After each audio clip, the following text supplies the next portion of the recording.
കൃത്യമായിട്ടുള്ള രാഷ്ട്രീയ ചർച്ചയിൽ ആണ് നമ്മുടെ ഈ മീറ്റിംഗ്.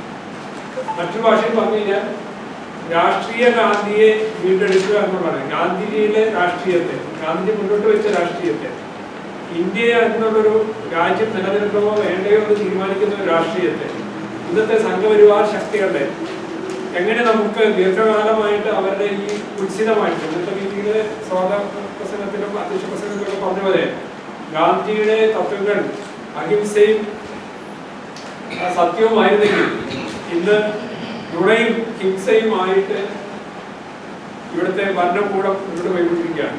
ഇപ്പൊ നമ്മൾ ഇൻഫോർമലായിട്ട് സംസാരിച്ചപ്പോൾ പറഞ്ഞു അടുത്ത വർഷം ഇങ്ങനെ മീറ്റിംഗ് കൂടാൻ പറ്റുമോ എന്ന് പോകുന്ന സംശയമാണ് ഇലക്ഷൻ കഴിഞ്ഞതിന് ശേഷം. ആ രീതിയിൽ ഗാന്ധിയുടെ പൈതൃകങ്ങളെല്ലാം തന്നെ എല്ലാ രീതിയിലുള്ള ഗാന്ധിയുടെ ഓർമ്മകളെയും തമസ്കരിച്ചുകൊണ്ട് ഗാന്ധിയ സ്ഥാപനങ്ങളെ ഏറ്റെടുത്തും നശിപ്പിച്ചും കോർട്ട് ചെയ്തൊക്കെ ഇല്ലാതെയാക്കിക്കൊണ്ടിരിക്കുന്ന ഒരു സന്ദർഭത്തിലൂടെയാണ് നമ്മൾ നടന്നുപോയിക്കൊണ്ടിരിക്കുന്നത്. സബർമതി ആശ്രമം വലിയൊരു കൊമേഴ്സ്യൽ ഇൻസ്റ്റിറ്റ്യൂട്ടായിട്ട് മാറ്റിക്കൊണ്ടിരിക്കുന്നു. അതിനും ഗാന്ധിയൻ ധാര പിന്തുടർന്നുകൊണ്ട് എന്ന് അവകാശപ്പെടുന്ന ആൾക്കാരെ തന്നെ ഉപയോഗിച്ചുകൊണ്ടാണ് ഇത് ചെയ്തുകൊണ്ടിരിക്കുന്നത്. വാരണാസിയിൽ അമർനാഥ് ഭായ് ഉൾപ്പെടെയുള്ളവർ ഇപ്പോഴും തെരുവിലാണ്. 96 വയസ്സുള്ള അമർനാഥ് ഭായ്, നമുക്കറിയാം ഏതാണ്ട് 5 കോടിയിലധികം പുസ്തകങ്ങളാണ് വാരി വലിച്ച് അവിടെ ഇട്ടിരിക്കുന്നത്. ഞാൻ വിശദാംശത്തിലൊന്നും പോകുന്നില്ല. അപ്പോൾ വളരെ കൃത്യമായിട്ട് ഒരു വശത്ത്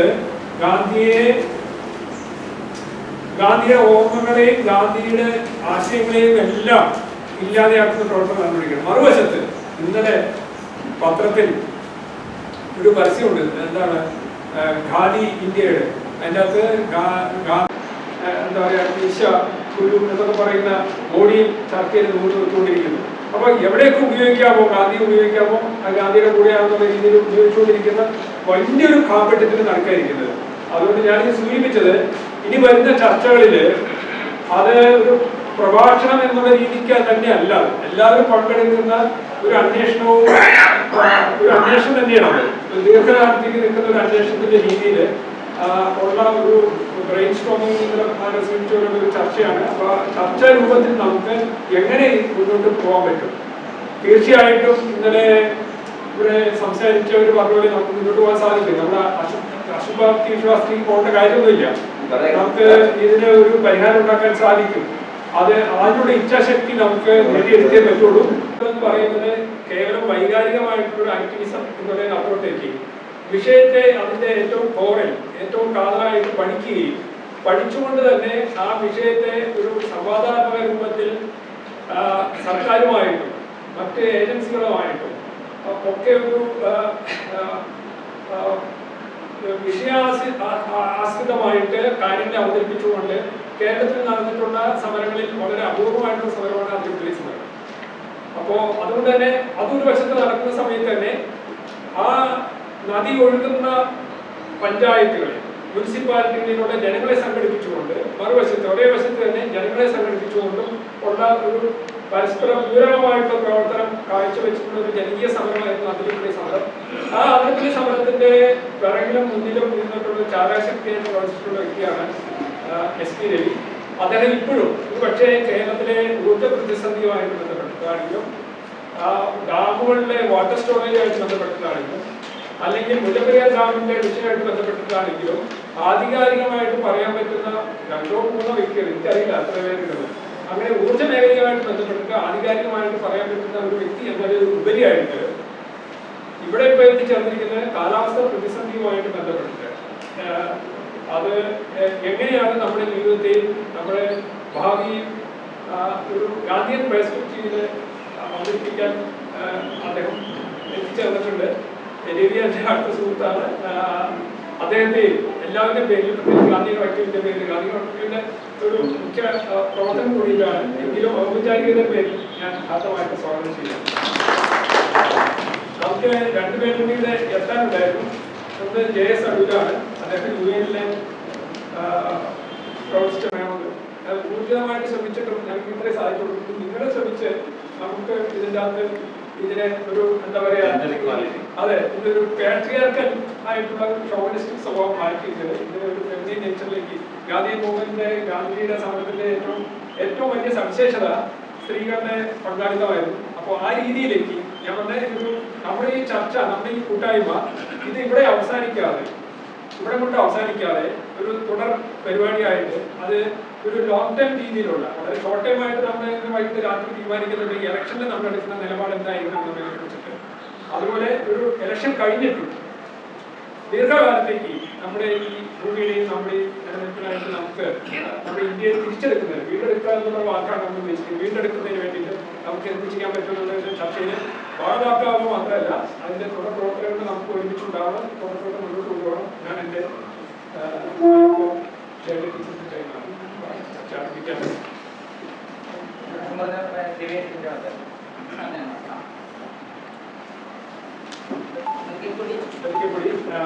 കന്യാകുമാരി നാടോടിച്ചിട്ടുണ്ട്, എസ് പി ഉദയകുമാരെത്തിയിട്ടുണ്ട്. നമുക്ക് വലിയ ഊർജ്ജമാണത്. ആലുവ മീറ്റിംഗിൽ അദ്ദേഹം ഉണ്ടായിരുന്നു. അത് യഥാർത്ഥത്തിൽ ഗാന്ധിയ കളക്ടീവിന്റെ രൂപീകരണത്തിൽ വലിയ ഒരു ഘട്ടം പ്രദാനം ചെയ്തു. അഹിംസ മൂവ്മെന്റുകളുടെ അമേരിക്കയിലെയും ഇന്ത്യയിലെയും ഞാനിപ്പോൾ ഓർക്കുന്നുണ്ട്. എൻ്റെ ഒരു ഹിസ്റ്റോറിക്കൽ ബാക്ക്ഗ്രൗണ്ട് നമുക്ക് വരുന്നത് ഒരുപക്ഷെ അഹിംസ ഗാന്ധിയൻ സമരമാർഗങ്ങളിലെ ഏറ്റവും ഉജ്ജ്വലമായിട്ടുള്ള മാതൃകയാണ് കൂടംകുളത്ത് നടന്നത്. അത് അദ്ദേഹത്തിന് അനേക കേസുകൾ ഇപ്പോഴും ഉൾപ്പെടെ കേസിന് പ്രധാനം ചെയ്തിട്ട് അഭിനന്ദിയ ഉദയകുമാർ സാറിന് എല്ലാവരുടെയും പേരിൽ ഹാപ്പികൾ.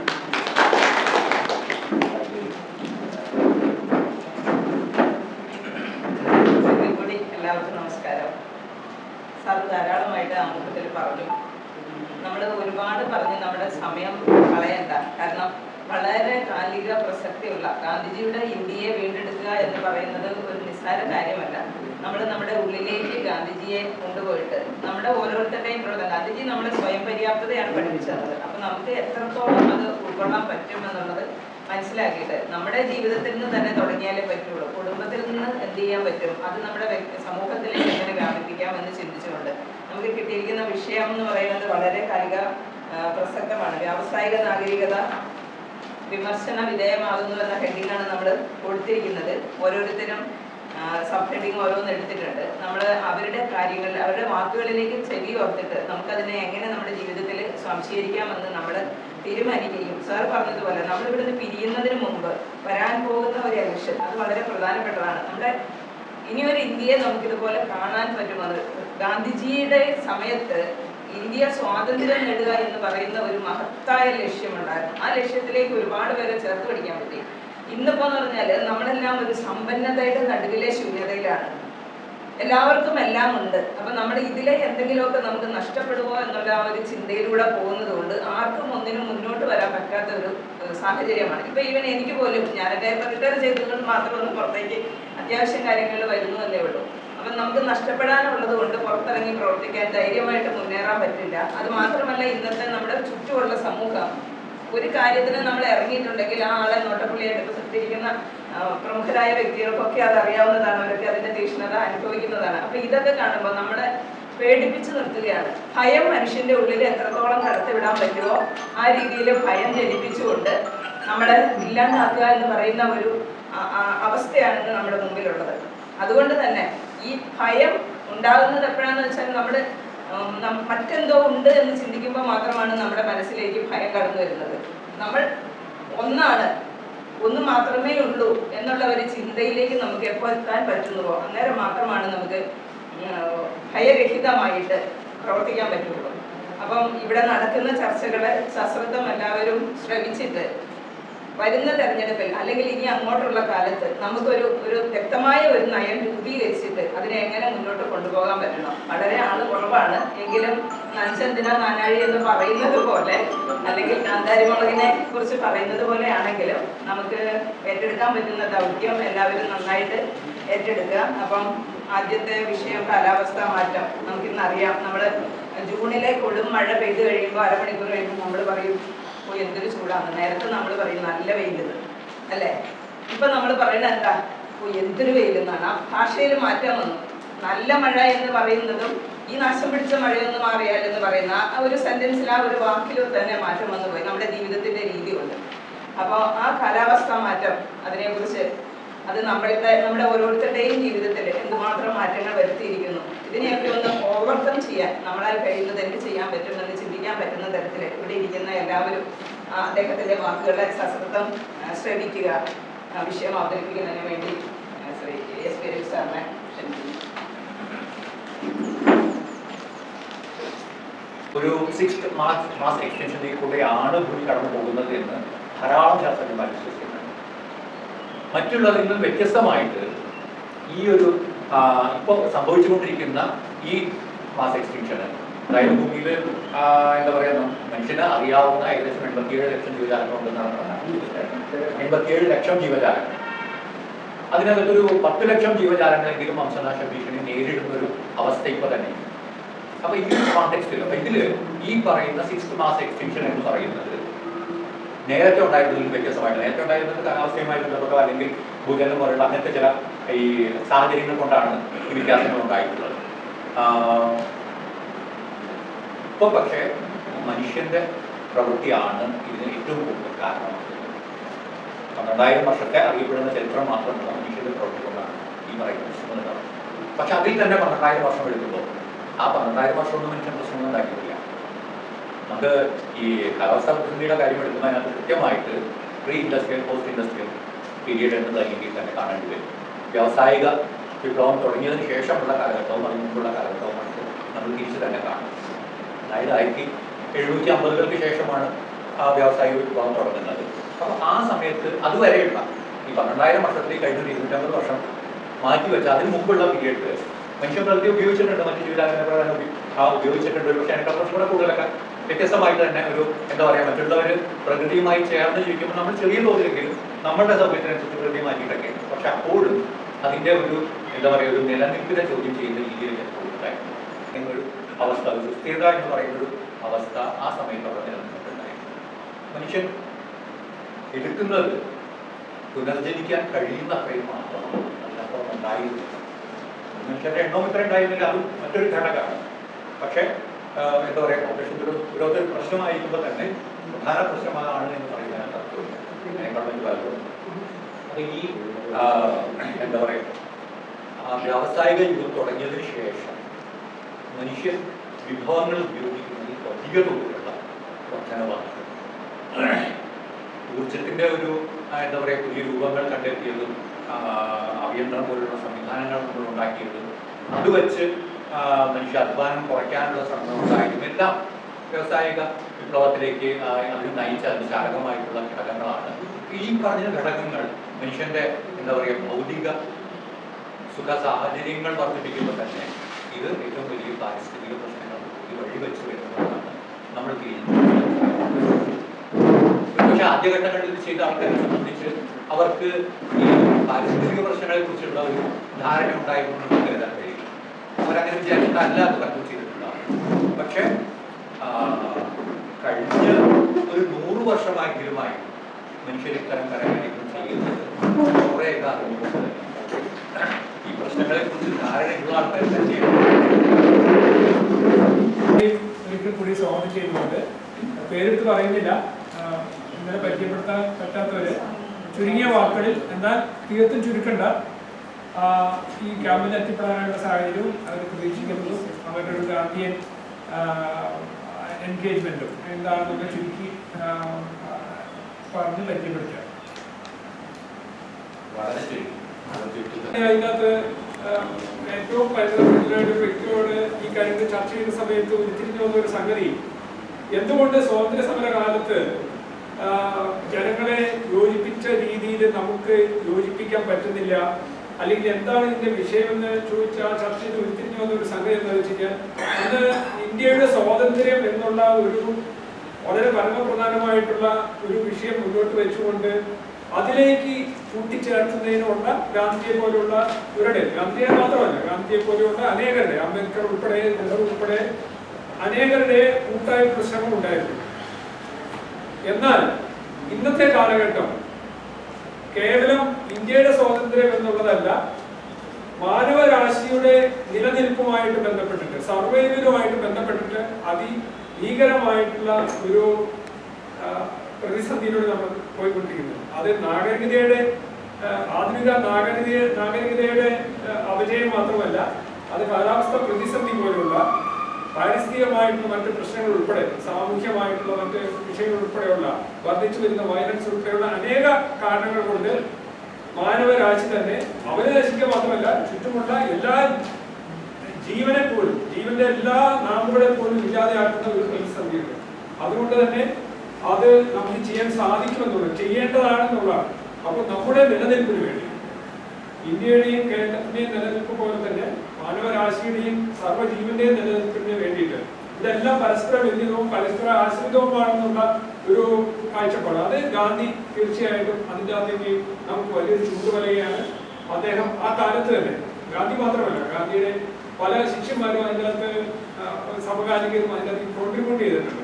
അദ്ദേഹത്തെ കണ്ടവരൊക്കെ തന്നെ ആ രീതിയിൽ കോൺട്രിബ്യൂഷനിലേക്ക് അവരുടേതായിട്ടുള്ള മേഖലകളിൽ മുന്നോട്ട് വന്നിട്ടുണ്ട്. ഞാൻ സൂചിപ്പിച്ചത് അത് കുന്നരപ്പേട്ട കാര്യമാണെങ്കിലും ഒരിക്കൽ മാത്രം അല്ലെങ്കിൽ കുറച്ച് നമ്മൾ സേവാഗ്രാമം ചെല്ലുന്ന സമയത്ത് ഞാൻ ഒരിക്കൽ പോയപ്പോൾ അവിടെ ഒരു ചെരുപ്പുണ്ടാക്കുന്ന ഇൻസ്റ്റിറ്റ്യൂട്ട് ഉണ്ടായിരുന്നു. ഗാന്ധി ഒരിക്കൽ കണ്ടിട്ടുള്ളൂ. അപ്പോൾ അദ്ദേഹം വളരെ അവിടെ ഒരു ചെരുപ്പിന്റെ ഒരു ഇൻസ്റ്റിറ്റ്യൂട്ട് മറ്റേ എന്താ പറയാ വിനോബാജിയുടെ ആശ്രമത്തിന്റെ അടുത്തായിട്ടുണ്ടായിരുന്നു. അപ്പൊ ഏതെല്ലാം രീതിയിൽ ആ വ്യക്തി ഒരു ഇൻസ്പയർഡ് ആയിട്ട് മുന്നോട്ട് പോയിട്ടുണ്ട്. അപ്പോൾ ആ രീതിയിൽ നമ്മുടെ നിലനിൽപ്പുമായിട്ട് ബന്ധപ്പെട്ടുള്ള ഈ പ്രതിസന്ധി ദശാസന്ധി കാലഘട്ടത്തിൽ നമുക്ക് ഇവിടെ ഈ വിഷയത്തിൽ സംസാരിക്കാൻ കിട്ടിയിട്ടുള്ളത് കേരളത്തിൽ നിന്ന് ലഭ്യമായിട്ടുള്ള ഏറ്റവും നല്ല വ്യക്തിത്വങ്ങളെയാണ്. പറയുന്നത് പ്രവർത്തിക്കുന്ന ഇന്റഗ്രിറ്റിയുള്ള വ്യക്തിത്വങ്ങളാണ്. അതിനകത്ത് ഒന്നാണ് അരവിന്ദൻ മാഷ്. കഴിഞ്ഞ 40-ലധികം വർഷമായിട്ട് എഴുത്തുകൊണ്ടും വീക്ഷണ കൊണ്ടും നിലപാട് കൊണ്ടും ഒരു വിട്ടുവീഴ്ചയും ചെയ്യാതെ മുന്നോട്ട് പോയിക്കൊണ്ടിരിക്കുന്ന വ്യക്തിയാണ് ഡോക്ടർ കെ അരവിന്ദൻ. അദ്ദേഹം ഇന്ന് ഈ ആരോഗ്യത്തിൻ്റെതായിട്ടുള്ള ചില പ്രശ്നങ്ങളിലേക്ക് പോലും നമ്മുടെ ഈ ഗാന്ധി കളക്ടീവിന്റെ കൂട്ടായ്മയിൽ എത്തിച്ചേർന്നതിനുള്ള സന്തോഷം അറിയിക്കാണ് അദ്ദേഹത്തെ സ്വാഗതം ചെയ്യുക. വിഭവങ്ങളുടെ അല്ലെങ്കിൽ പ്രകൃതി സമ്പത്തിന്റെ ശോഷണവും അതുപോലെ തന്നെ മലിനീകരണവുമാണ് ആ കണക്കിൽ വന്നിരുന്നത്. ഇപ്പോൾ കാലാവസ്ഥ പ്രതിസന്ധി കൂടി അതിൻ്റെ കൂടെ വന്നു. കാലാവസ്ഥ വ്യതിയാനം എന്നുള്ളതല്ല, കാലാവസ്ഥ പ്രതിസന്ധി എന്ന് തന്നെയാണ് ഞാൻ ആ വാക്ക് ഉപയോഗിക്കുന്നത്. കാരണം വ്യതിയാനം എന്ന് പറയുന്ന ഒരു കാലം കഴിഞ്ഞു.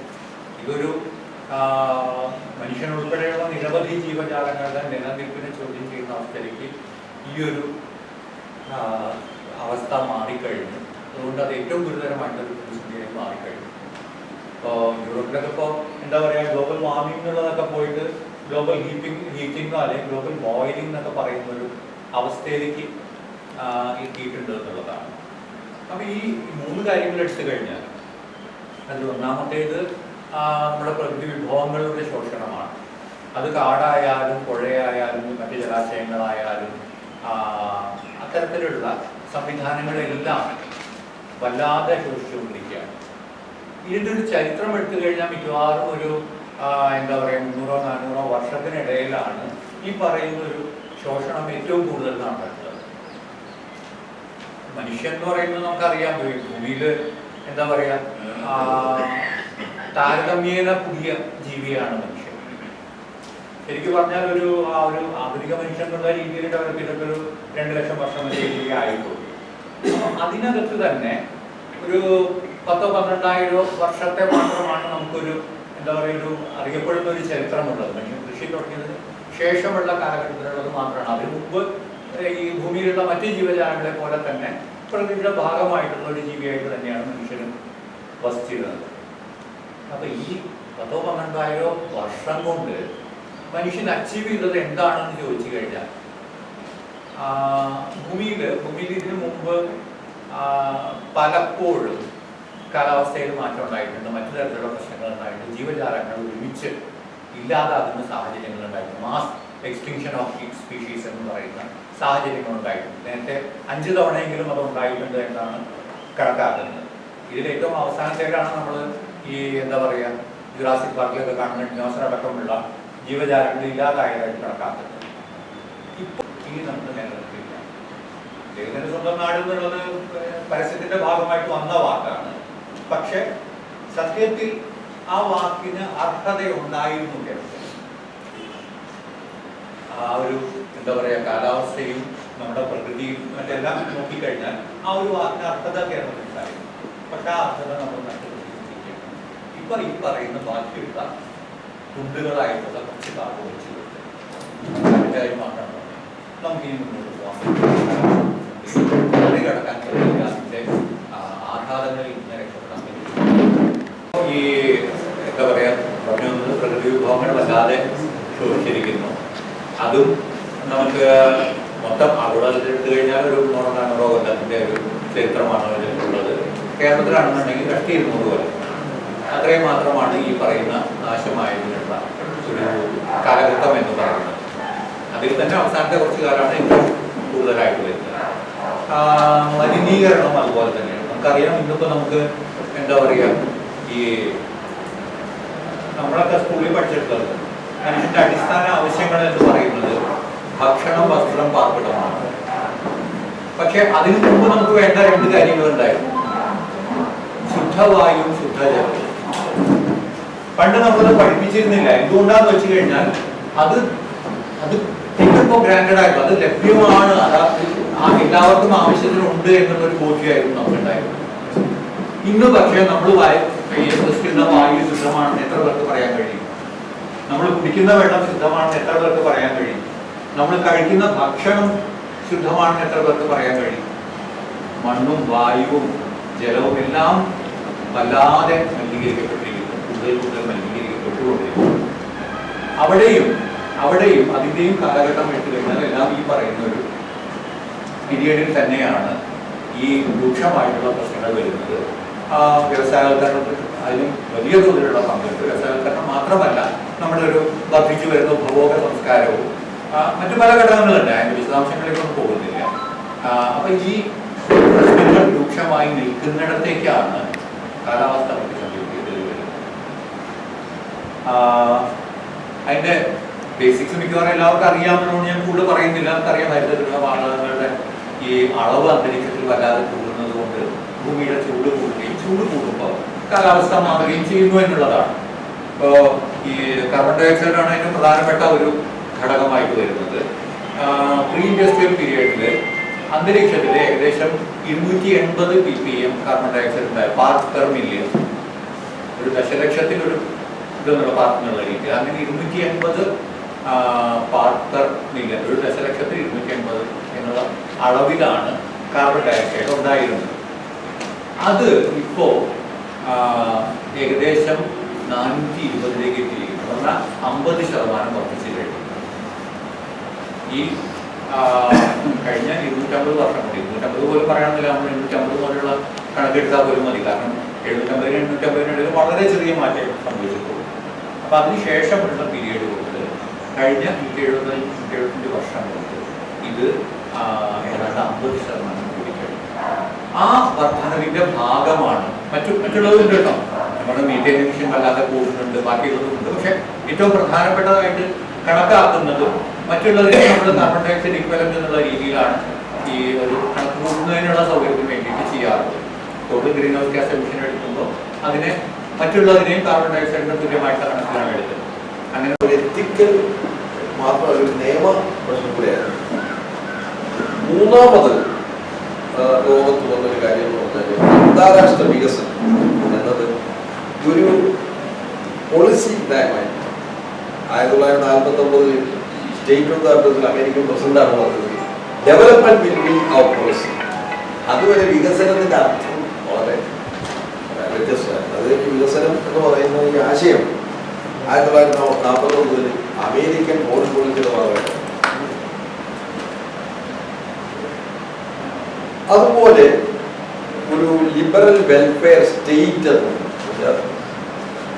ഒരു നേഷൻ സ്റ്റേറ്റിന്റെ ഒരു പ്രധാന ഘടന, ഏറ്റവും പ്രയാസമുള്ള ദാരിദ്ര്യമാർഗം മുന്നോട്ടുള്ള വെൽഫെയർ സ്റ്റേറ്റ്. ഈ 4 പ്രധാന ഘടകങ്ങളായി ഒരു ഇന്റർനാഷണൽ കൺസെൻസസ്.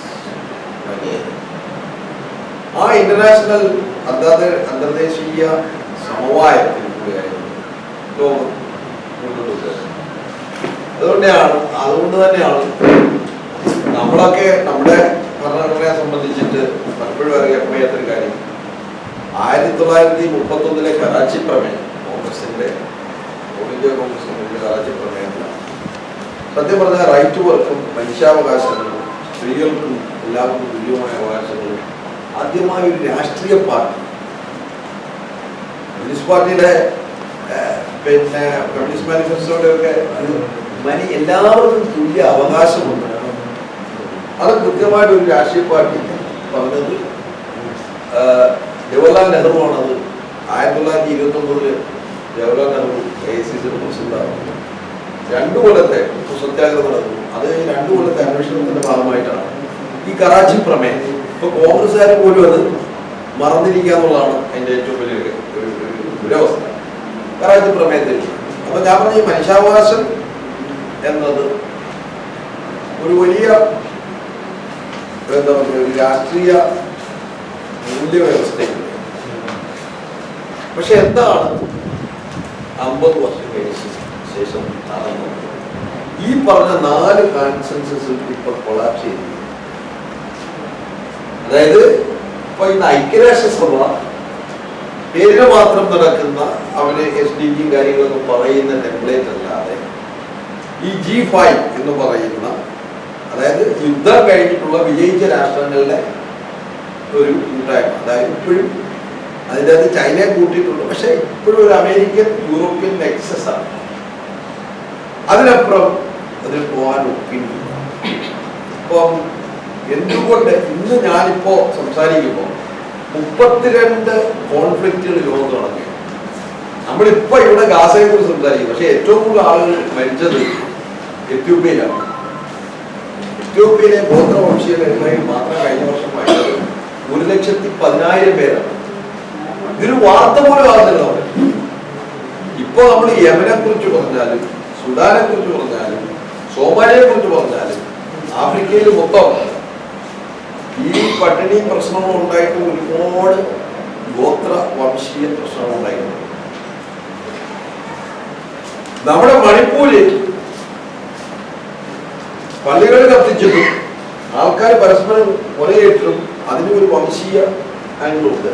അത് മതം മാത്രമല്ല, അതിനകത്ത് വംശീയ കാര്യങ്ങളുണ്ട്. എന്തുകൊണ്ട് കുക്കികളെ അല്ലെങ്കിൽ പിന്നെ ഗോത്രക്കാരെ ആക്രമിച്ചു? അപ്പൊ ഇതൊന്നും ഇതിന്റെ ഒരു വലിയൊരു 2-3 പ്രശ്നം പറയാം. ഒന്നാമത് മനുഷ്യാവകാശങ്ങൾ ഇന്ന് പുറം തള്ളപ്പെട്ടുകൊണ്ടിരിക്കുക. അതിന്റെ സ്ഥാനത്ത് ഒരു ഹൈപ്പർ നാഷണലിസം ദേശീയതയെ കുറിച്ചൊക്കെ സംസാരിക്കാനുള്ള ഒരുപാടുണ്ട്. ഇതൊരു ജിങ്കോയിസ്റ്റ് നാഷണലിസം. അതായത് നിങ്ങൾ അന്താരാഷ്ട്രീയ മനുഷ്യാവകാശം പറഞ്ഞാൽ നിങ്ങൾ രാജ്യത്തിന്റെ ശത്രുവാണ്. നിങ്ങൾ മണിപ്പൂരിലെ ആളുകളെ കൊന്നു എന്ന് പറഞ്ഞാൽ ഇത് മനുഷ്യാവകാശ ലംഘനമാണെന്ന് പറഞ്ഞാൽ നിങ്ങൾ രാജ്യത്തിന്റെ ശത്രുവാണ്. ഇതിന്റെ ഏറ്റവും വലിയ ഉദാഹരണം ഏതാണ്ട് 32 കൊല്ലമായിട്ട് എനിക്കറിയാവുന്ന സ്റ്റാൻസാണ്. ഞാൻ കണ്ടിട്ടുള്ള ഏറ്റവും സ്വാത്വികനായ, ഏറ്റവും ആത്മാർത്ഥമായ, യേശു പറഞ്ഞ കാര്യം സ്വന്തം ജീവിതത്തിൽ അനുവർത്തിച്ച ദരിദ്രരോട് സുവിശേഷം അറിയിക്കുക എന്ന് പറഞ്ഞാൽ അവരുടെ നീതിക്ക് വേണ്ടി പോരാടുക എന്നുള്ളത്. ആ സ്റ്റാൻസാമിയുടെ പാർക്കിൻസൺ ബാധിച്ച 82 വയസ്സുള്ള സ്റ്റാൻസാമിയുടെ ലാപ്ടോപ്പ് ഹാക്ക് ചെയ്ത് അതിനകത്ത് കയറ്റിയിട്ട് ഈ മനുഷ്യന് ഒരു സ്ട്രോ കൊടുക്കുവാൻ വേണ്ടി സുപ്രീം കോടതിയിൽ എത്ര നാളുണ്ട്? ഞാൻ പറഞ്ഞ മനുഷ്യാവകാശത്തിന്റെ ഇന്ത്യയിലെയും മറ്റുള്ളവരുടെയും ദാരുണമായ സ്ഥിതിയെക്കുറിച്ചാണ്. സ്ട്രോ കൊടുക്കുക പറ്റിയില്ല. എന്നിട്ട് അദ്ദേഹം യഥാർത്ഥത്തിൽ ദൂഷിക്കപ്പെടുക എന്ന് വെച്ചാൽ എക്സസൈസ് അതേപോലെ കസ്റ്റഡിയിൽ. അപ്പൊ അത് വളരെ ഇൻഡിക്കേറ്റ്. ഈ മനുഷ്യാവകാശ പ്രവർത്തകരെ മൊത്തം മാവോയിസ്റ്റ് നക്സല് അർബൻ നക്സലേറ്റ് എന്ന് വിളിക്കും. എനിക്കറിയാവുന്ന ഒരുപാട് പേരുണ്ട്. സമയത്ത് വളരെ വളരെ അടുത്ത പ്രവർത്തിച്ച ഒരാളാണ്. നേരിടുന്ന ഈ ക്യാപിറ്റൽ, അതാണ് മൂലധനത്തിന്റെ സ്വഭാവം മാറി. മൂലധനം ഇന്ന് നമ്മുടെ വീടുകളിൽ കയറുന്നത് ഈ മൊബൈൽ ഫോണിൽ കൂടാണ്.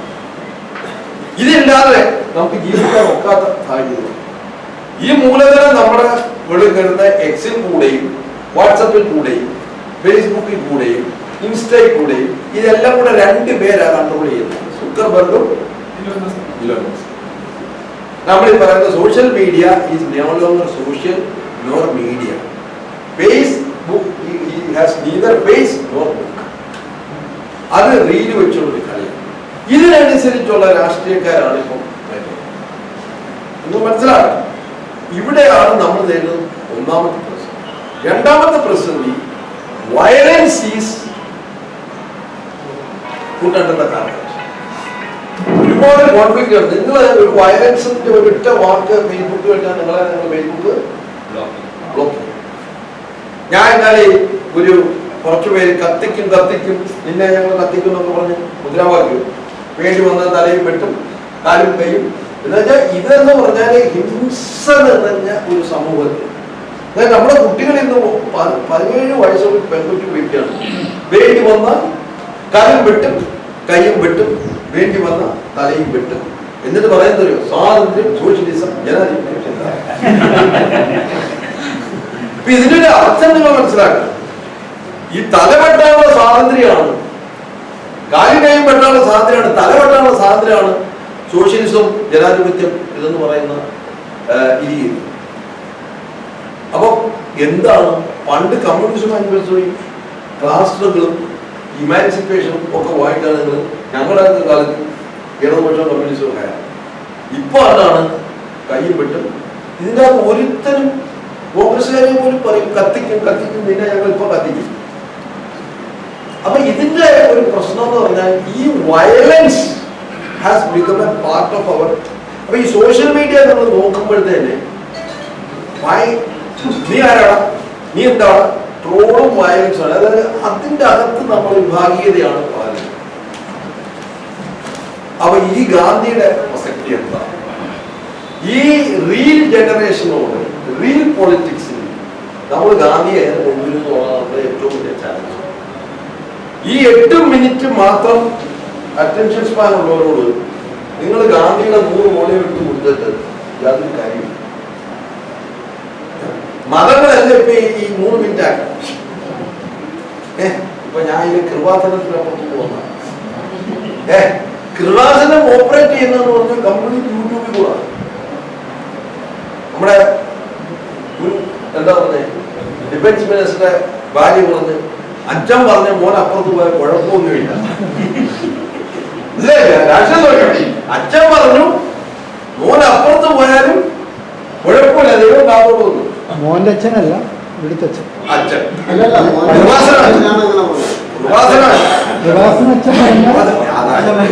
അപ്പൊ ഇപ്പൊ ഇന്ന് നമ്മൾ നേരിട്ടുള്ള ഏറ്റവും വലിയ പ്രശ്നം ഗാന്ധിയുടെ രാമനിൽ നിന്ന്, ഗാന്ധിയുടെ രാമൻ ഒരു ഇൻക്ലൂസീവ് രാമനാണ്, എക്സ്ക്ലൂസീവ് രാമനല്ല. ഗാന്ധിയുടെ രാമൻ ആധിപത്യത്തിന്റെ രാമനല്ല, ഉൾക്കൊള്ളലിന്റെ രാമനാണ്. ഗാന്ധി രാമരാജ്യം എന്ന് പറഞ്ഞത് എല്ലാവർക്കും തുല്യത ഉള്ള ഒരു രാമനെയാണ്.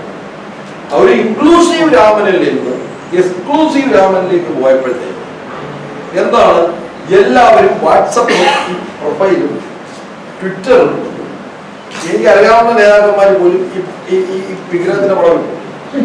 അപ്പൊ ആ വിഗ്രഹത്തിന്റെ പടം ഇടുന്നതിന്റെ ഇൻഡിക്കേഷൻ എന്താണ്, ഞാൻ ഇപ്പോഴത്തെ രാമന്റെ കൂടാണ്. അപ്പൊ ഗാന്ധിയുടെ രാമനും രഘുപതി രാഘവ രാജാറാം പതീതഭാവന സീതാറാം ഈശ്വര അല്ലാ തേരയുന്ന സബ്കോ സന്മതി ഭഗവാൻ. അതൊരു ഇൻക്ലൂസീവ് രാമനിൽ നിന്ന് എക്സ്ക്ലൂസീവ് രാമനോട് മാറിയത് ക്യാപിറ്റലാണ്. നിങ്ങളൊന്ന് മനസ്സിലാക്കണം. അയോധ്യയില് ആ ഒറ്റ ദിവസം വന്ന് ഇറങ്ങിയത് 70 ജെറ്റാണ്, 70 ജെറ്റ് വിമാനങ്ങളാണ്. അവിടുത്തെ പാവപ്പെട്ടൊന്നും വന്നില്ല. പക്ഷെ അവിടെ വന്നത് അമിതാഭ് ബച്ചനും അഡാനിയും അംബാനിയും ഇത് ക്യാപിറ്റലാവും. അതായത് ഈ ക്യാപിറ്റലും മതവും മതരാഷ്ട്രീയവും ഇത് തമ്മിലുള്ള ഇതാണ്. അപ്പൊ ചോദിക്കും, സത്യമാണ് ചാൾസ് രാജാവ് എവിടെയാണ് സത്യപ്രതിജ്ഞ ചെയ്തത്? സെന്റ് പോൾസ് ബസിലിക്കയിൽ. അപ്പൊ ഈ ഒരു ഇത് ഇന്ത്യ മാത്രമാണ് നടക്കുന്നത്. ഈ ഐഡന്റിറ്റി, ഒരു majoritarian politics has replace the human rights. അതായത് തുല്യതയുടെ രാമനിൽ നിന്നും, തുല്യ അവകാശം ഉള്ളതിൽ നിന്നും ഒരു exclusive majoritarian muscle power, Gandhi പറഞ്ഞതിന് നേരെ എതിരാണ് ആണ് ഇപ്പോഴത്തെ രാഷ്ട്രീയം.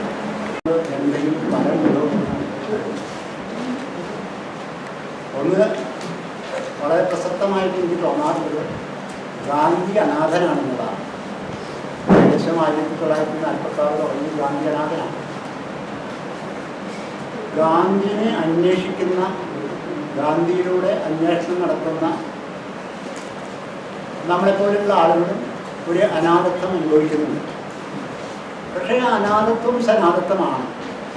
അതുതന്നെയാണ് നമ്മുടെ പോസിറ്റീവായിട്ടുള്ള ധനാത്മകമായ ഊർജം എന്ന് പറയുന്നത് തന്നെയാണ്. പെട്ടെന്ന് നമുക്ക് തോന്നാം നമ്മൾ പരാജയപ്പെട്ട ഒരു പോരാട്ടത്തിൻ്റെ മുമ്പിലാണ് ഇരിക്കുന്നത്, നമുക്കൊന്നും ചെയ്യാനില്ല എന്നൊക്കെ നമുക്ക് തോന്നാം. ഗാന്ധിയും ഇങ്ങനെയൊക്കെ തന്നെയാണ് ആദ്യം തുടങ്ങുമ്പോൾ ദക്ഷിണാഫ്രിക്കയിലായാലും ഇന്ത്യയിലായാലും. ഈ ഇന്നത്തെ അവസ്ഥയിൽ അടൂർ ദേശത്തിൽ പറഞ്ഞ പോലെ തന്നെ ഗാന്ധിയിലേക്ക് എത്താനായിട്ട് പ്രത്യേകിച്ച് യുവാക്കളിലൂടെ എത്തണമെങ്കിൽ വളരെ കുറച്ച് കാര്യങ്ങളിലൂടെ നമ്മൾ ഗാന്ധിനെ അവതരിപ്പിക്കുകയാണ് നമ്മൾ. അപ്പോൾ ഞാനൊക്കെ കഴിഞ്ഞ കുറേ കാലങ്ങളായി ചെയ്തുകൊണ്ടിരിക്കുന്നത്, ഏതാണ്ട് 38 കൊല്ലങ്ങളായിട്ട് എഴുത്തിലൂടെ. ഞാനൊരു ആക്ടിവിസ്റ്റൊന്നുമല്ല, പൂർണ്ണമായിട്ട് എഴുതാറുണ്ട്, അത് സ്ഥിരമായിട്ട് എഴുതിക്കൊണ്ടിരിക്കുന്ന ഒരാളാണ്. അപ്പോൾ എനിക്ക് എൻ്റെ ഇതിലൂടെ എനിക്ക് മനസ്സിലായിട്ട് എന്താ, ഏത് ജീവിതത്തിൻ്റെ ഏത് ശാസ്ത്രശാഖയായാലും, വിജ്ഞാനത്തിൻ്റെ ശാസ്ത്രശാഖയായാലും, ജീവിതാനുഭവങ്ങളായാലും അത് ഗാന്ധിയൻ മൂശയിലൂടെ കടത്തിവിട്ട് നമുക്ക് ഗാന്ധിയെ വളരെ ലളിതമായിട്ട് അവതരിപ്പിക്കാൻ പറ്റും. അതിന് നമ്മുടെ വായന, ഇപ്പോൾ എഴുത്തുകാരെന്ന നിലയ്ക്ക് എൻ്റെ വായന വളരെ വ്യത്യസ്തമായ എല്ലാ വായനകളിലൂടെ അത് കടന്നു പോകണം. ആർക്കിയോളജി ആയാലും, ആന്ത്രോപോളജി ആയാലും, പാലിയോളജി ആയാലും, നാച്ചുറൽ സയൻസ് ആയാലും, എഡ്യൂക്കേഷൻ ആയാലും, രാഷ്ട്രീയമായാലും, ചരിത്രമായാലും, ജനറ്റിക്സ് ആയാലും ഇതൊക്കെ നമുക്ക് കടന്നു പോകാനായിട്ട് ആഴത്തിലേക്ക് ഇല്ലെങ്കിൽ തന്നെ ഒരു സാധനത്തിൽ ഗാന്ധിയിൽ നിന്നുകൊണ്ട് നമുക്ക് വളരെ എളുപ്പത്തിൽ തന്നെ ഇത് കടന്നു പോകാൻ പറ്റും. 1909 ഗാന്ധി ഒരു ദസറയുടെ ലണ്ടനിൽ വെച്ച് നടക്കുന്ന ഗാന്ധി ലണ്ടനിലാണ്. ലണ്ടനിലേക്ക് ദക്ഷിണാഫ്രിക്കയിൽ നിന്നുള്ള ഒരു ഇതായിട്ട് പോകുമ്പോൾ ഉണ്ടാകുന്ന സമയത്താണ് ഈ 1908 ഉണ്ടാകുന്ന ഒരു സമയത്ത് ലണ്ടനിൽ വെച്ചിട്ട് ഗാന്ധിയും സവാർക്കറിൽ 2 കുട്ടികളും ദസറയുടെ സമ്മേളനത്തിൽ വീഡിയോ സവാർക്കറിൽ. അപ്പോൾ ആ ചെറിയൊരു മീറ്റിങ്ങിൽ വെച്ചിട്ട് സവാർക്കർ വയലൻസിനെ പറ്റിയിട്ടാണ് സംസാരിച്ചത്. ഹിംസയിലൂടെയാണ് ഇന്ത്യക്ക് സ്വാതന്ത്ര്യം നേടിത്തരാൻ കഴിയുന്നത് എന്നുള്ള രീതിയിലാണ് പറയുന്നത് സവാർക്കർ. ഇന്ത്യൻ ദേശീയ സ്വാതന്ത്ര്യത്തിന് വയലൻസിലൂടെ ഇന്ത്യക്ക് സ്വാതന്ത്ര്യം കിട്ടുന്ന വയലൻസിലൂടെയാണ്. ഭയങ്കര കയ്യടി, ഒരുപാട് കയ്യടി കിട്ടിയിട്ടാണ് സവാർക്കർ കിട്ടിയത്. പക്ഷേ ഗാന്ധി രണ്ടാമത് അവസാനമായിട്ട് സംസാരിച്ച ഗാന്ധിയെ സംബന്ധിച്ചിടത്തോളം വളരെ ഫീബിളായിട്ടുള്ള ദുർബലമായ വാക്കുകളിലൂടെയാണ്. വളരെ വാക്കുകളൊക്കെ സ്ത്രൈണവനാണ്. ഗാന്ധി ശരിക്കും സ്ത്രൈണ മനുഷ്യനാണ്, സ്ത്രൈണാണ്. ഗാന്ധിയുടെ അവസാന ഭാഗത്ത് ഗാന്ധി പറഞ്ഞുകൊണ്ടിരിക്കുന്ന എന്നെ നപുംസകമാക്കുക എന്നുള്ളതാണ്, എന്നെ യുനക്കാക്കുക എന്നുള്ളതാണ്, make me a god, make me a യുനക്ക് എന്നുള്ളതാണ്. അപ്പോൾ ഇന്ന് നമ്മൾ കാണുന്ന എല്ലാ LBG കാര്യങ്ങളൊക്കെ ഗാന്ധിക്ക് അറിയാമായിരുന്നു. ഗാന്ധി ഒരു പൗരുഷ സാധനമല്ല, പൗരുഷ മനുഷ്യനാണ്. പൗരുഷനായിട്ട് പൗരുഷത്തിൻ്റെ ആളായിട്ടല്ല ഗാന്ധി അന്നത്തെ വളരെ ഫീലായിട്ട്. ആ 1909 അന്ന് നടന്ന ആ സംഭാഷണത്തിന് ശേഷം ഗാന്ധിക്ക് മനസ്സിലാവുന്നത് എന്താണെന്ന് വെച്ച് കഴിഞ്ഞാൽ ഈ ഇന്ത്യൻ ദേശീയ സ്വാതന്ത്ര്യ സമരത്തിന് അല്ലെങ്കിൽ അത്തരം ആളുകളുടെ ഹിംസാത്മകമായ, അക്രമാസക്തമായ, വിമോചകമായ ദേശീയതയെ നേരിടുന്ന ചെറുപ്പക്കാർക്ക് അവരുമായിട്ടൊരു സംഭാഷണം വേണമെന്നുള്ളതാണ്. മീനിക്കൂടായിട്ട് സംഭാഷണം നടത്താൻ വേണ്ടിയിട്ടല്ല ഗാന്ധിജിയുടെ ഇത്തരം ആളുകളുമായിട്ടൊരു സംഭാഷണം ഉണ്ടാകും. ആ സംഭാഷണമാണ് ശരിക്കും ഹിന്ദു സ്വരാജ് എന്ന് പറയുന്ന ഒരു 10-70 പേജുള്ള പുസ്തകം. നിങ്ങൾ എന്താണെങ്കിലും ഈ ഹിന്ദു സ്വരാജ് വായിക്കണം. ഹിന്ദുവിൻ്റെ സ്വരാജ് അല്ല കേട്ടോ.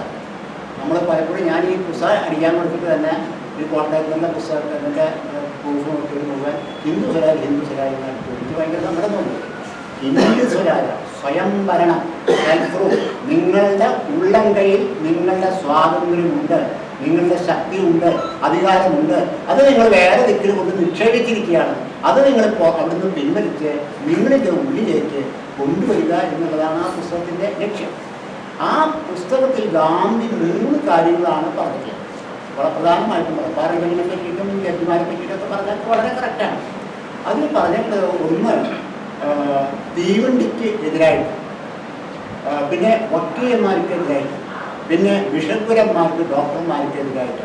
ഇത് 3 കൂട്ടരും കൂടിയാണ് ഇന്ത്യയെ പാപ്പയാക്കിയതാണ്. ഇന്ത്യയുടെ നാശത്തിന്, ജീർണതയ്ക്ക് അടിസ്ഥാനപരമായ കീഴടങ്ങലിന് കാരണം ഇതാണെന്നുള്ളതാണ്. എന്തുകൊണ്ടാണ് നമ്മൾ നോക്കിക്കഴിഞ്ഞാൽ നമുക്ക് മനസ്സിലാവും. ഒന്ന്, നമ്മൾ വക്കീലന്മാരുടെ കാര്യം എടുക്കാം. വക്കീലന്മാരാണ് ശരിക്ക് ഈ ഇന്ത്യയിൽ ബ്രിട്ടീഷുകാരുടെ വരവ് കഴിഞ്ഞിട്ടാണ് ഒരു സിസ്റ്റം ഉണ്ടാകുന്നത്. ഭൂമി, അത് ഞാൻ അതിലേക്ക് കടന്നെല്ലാം കുറേ സമയം എടുക്കും. ഭൂമി ഒരു കമ്മ്യൂണിറ്റി ആയിരുന്നില്ല ബ്രിട്ടീഷുകാർ വരുന്നതിന് മുമ്പ്. നികുതി ഉണ്ടാക്കുന്ന ഒരു കമ്മ്യൂണിറ്റി ആയിട്ട് മാറുന്ന ബ്രിട്ടീഷുകാരുടെ വരവോടുകൂടിയാണ്. അതുപോലെ തന്നെ ഈ ഡോക്ടർമാർ എന്ന് പറയുന്ന ആൾക്കാർ രോഗി അവനവന് കാണുന്ന അതായത് ഇന്ത്യക്കാരൻ്റെ മണ്ണിൽ നിന്നുള്ള നമ്മളുടെ സംസ്കൃതികളിൽ നിന്നുള്ള നമ്മുടെ വിജ്ഞാനങ്ങളിൽ നിന്നുള്ള നാട്ടകകളിൽ നിന്നുള്ള ആ ആരോഗ്യ പരിപാലനത്തിൻ്റെതായ രീതികളിലൂടെയാണ് അവർ കൊണ്ടുപോയത്. സാധാരണ ഗ്രാമീണരും കർഷകരൊക്കെ ചെയ്തിട്ടുണ്ട്. അത് നമ്മൾ ബ്രിട്ടീഷുകാർ വന്നപ്പോൾ അത് തകർക്കുകയും ചെയ്തു. പിന്നെ തീവണ്ടി എന്ന് പറയുന്നത്, തീവണ്ടിയാണ് ഇന്ത്യയിൽ പ്ലെയിൻ വരുത്തിയത് എന്ന് ഗാന്ധി പറയാറുണ്ട്. പ്ലെയിൻ മാത്രമല്ല, ബ്രിട്ടീഷുകാർ ഈ തീവണ്ടി കൊണ്ടുവരുന്നത് എന്താണെന്ന് വെച്ച് കഴിഞ്ഞാൽ ബ്രിട്ടീഷുകാരുടെ കച്ചവട താല്പര്യങ്ങൾക്കും സായുധ പട്ടാളത്തിന് കൊണ്ടുപോകാൻ വേണ്ടിയിട്ടുമാണ് ബ്രിട്ടീഷുകാർക്ക് കൊണ്ടുവന്നത്. ആ കൊണ്ടുവന്ന സാധനം പിന്നീട് അതൊരു വേഗതയുടെ സാധനമായിട്ടാണ് മാറുന്നത്.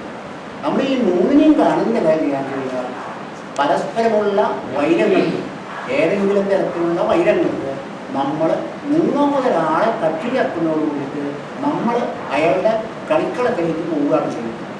പിന്നെ നമ്മൾ ബിഷപ്പുരന്മാരുടെ കാര്യത്തിൽ നമുക്ക് നമ്മളെ ചികിത്സിക്കാനും നമ്മളെ അന്വേഷിക്കാനും നമ്മളുടെ ശരീരത്തിൻ്റെ സംരക്ഷണം ഏറ്റെടുക്കാനുമുള്ള കാര്യങ്ങൾ നമ്മുടെ മണ്ണിൽ തന്നെ ഉള്ളപ്പോൾ അത് ഒരു വ്യാവസായിക നാഗരികതയ്ക്കും മാറി കൊടുക്കരുതെന്നുള്ളതാണ്. മൂന്നാമത്തെ കാര്യം, ജയസ് പറഞ്ഞ പോലെ ഈ സർവീലൻസ് ക്യാപിറ്റലിസം തുടങ്ങിയിട്ട് ഇന്ന് എത്തി നിൽക്കുന്ന ഭീകരമായ ഒരു യാന്ത്രിക വ്യവസ്ഥ രൂപപ്പെട്ടു വരുന്നത് ടെക്നോളജിയുടെ വ്യവസ്ഥയിൽ.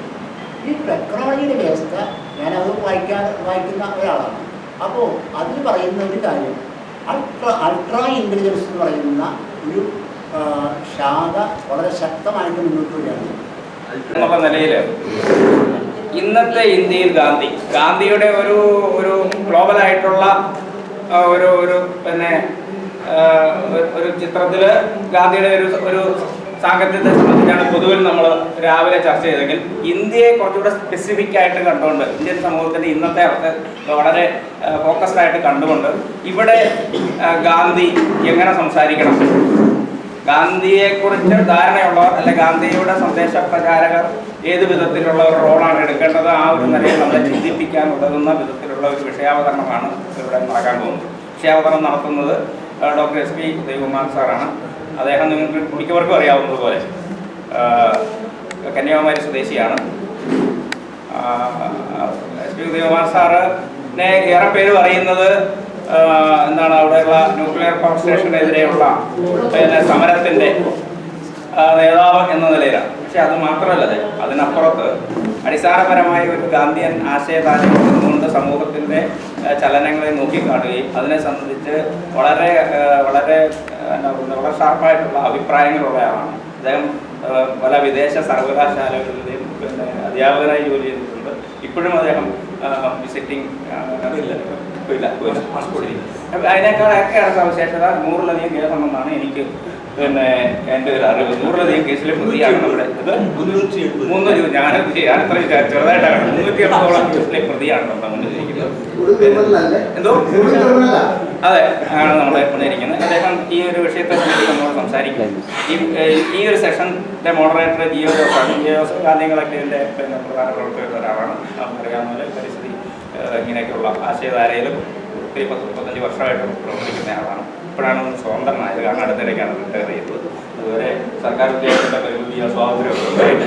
അപ്പോൾ ജിയോയിൽ നമ്മൾ കൂടുതൽ പിന്നെ എന്നാ പറയുന്നത് വളരെ ശക്തമായ കാര്യങ്ങൾ നമ്മൾ വരും ദിവസങ്ങളിൽ വരുന്ന ആളുകൾ പ്രതീക്ഷിക്കുന്നുണ്ട്. ജിയോയാണ് ഇത് മോഡറേറ്റ് ചെയ്യുന്നത്. ചർച്ചയിൽ പങ്കെടുത്തുകൊണ്ട് സംസാരിക്കുന്നത് ജോർജ് മുല്ലക്കര. ജോർജിൻ്റെ കാര്യം ഇതുപോലെ തന്നെയാണ്. അടുത്ത കാലത്താണ് സർക്കാർ റിട്ടയർ ചെയ്തത്. ജോർജ് സർവീസിലുള്ളപ്പോഴും മുൻപിൽ നോക്കാതെ പിന്നെ പ്രവർത്തന രംഗത്തുള്ള ആളാണ്. ഒന്നാം തരം ഒരു കർഷകനാണ്. കർഷകരെ സംഘടിപ്പിക്കുന്നയാളാണ്. പിന്നെ ഈ പരിസ്ഥിതി ഇങ്ങനെയുള്ള കാര്യങ്ങളിൽ വളരെ ശക്തമായി ഇടപെടുന്ന ആളാണ് ജോർജ് മുല്ലക്കര. അതുപോലെ കബീർ സാർ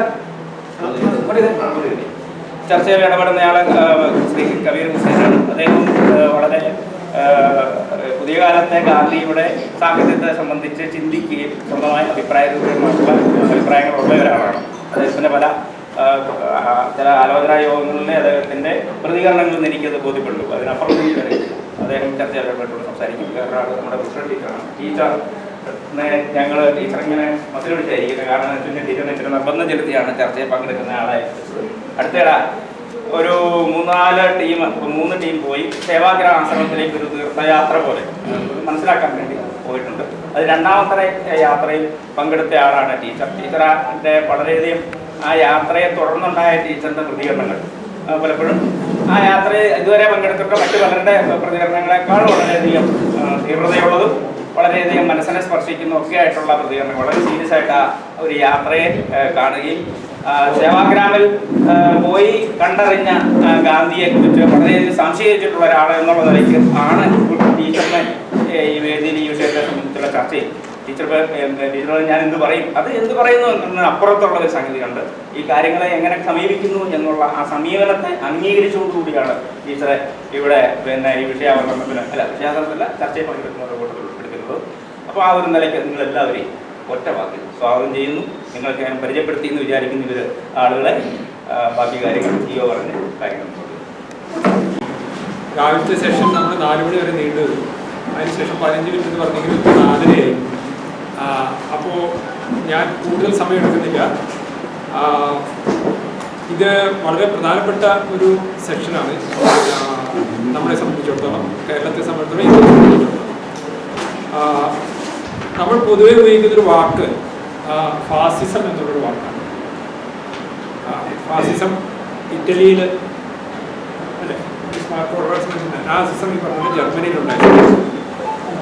ഈ 2 സമഗ്ര രാഷ്ട്രവാദങ്ങളെക്കാളും ഭീതിതമായിട്ടുള്ളതും ആഴത്തിലുള്ളതുമാണ് നമ്മൾ ഇന്ത്യ നേരിടുന്ന പ്രശ്നം എന്നാണ് എനിക്ക് തോന്നുന്നതല്ല ഇതിൻ്റെ പ്രശ്നം.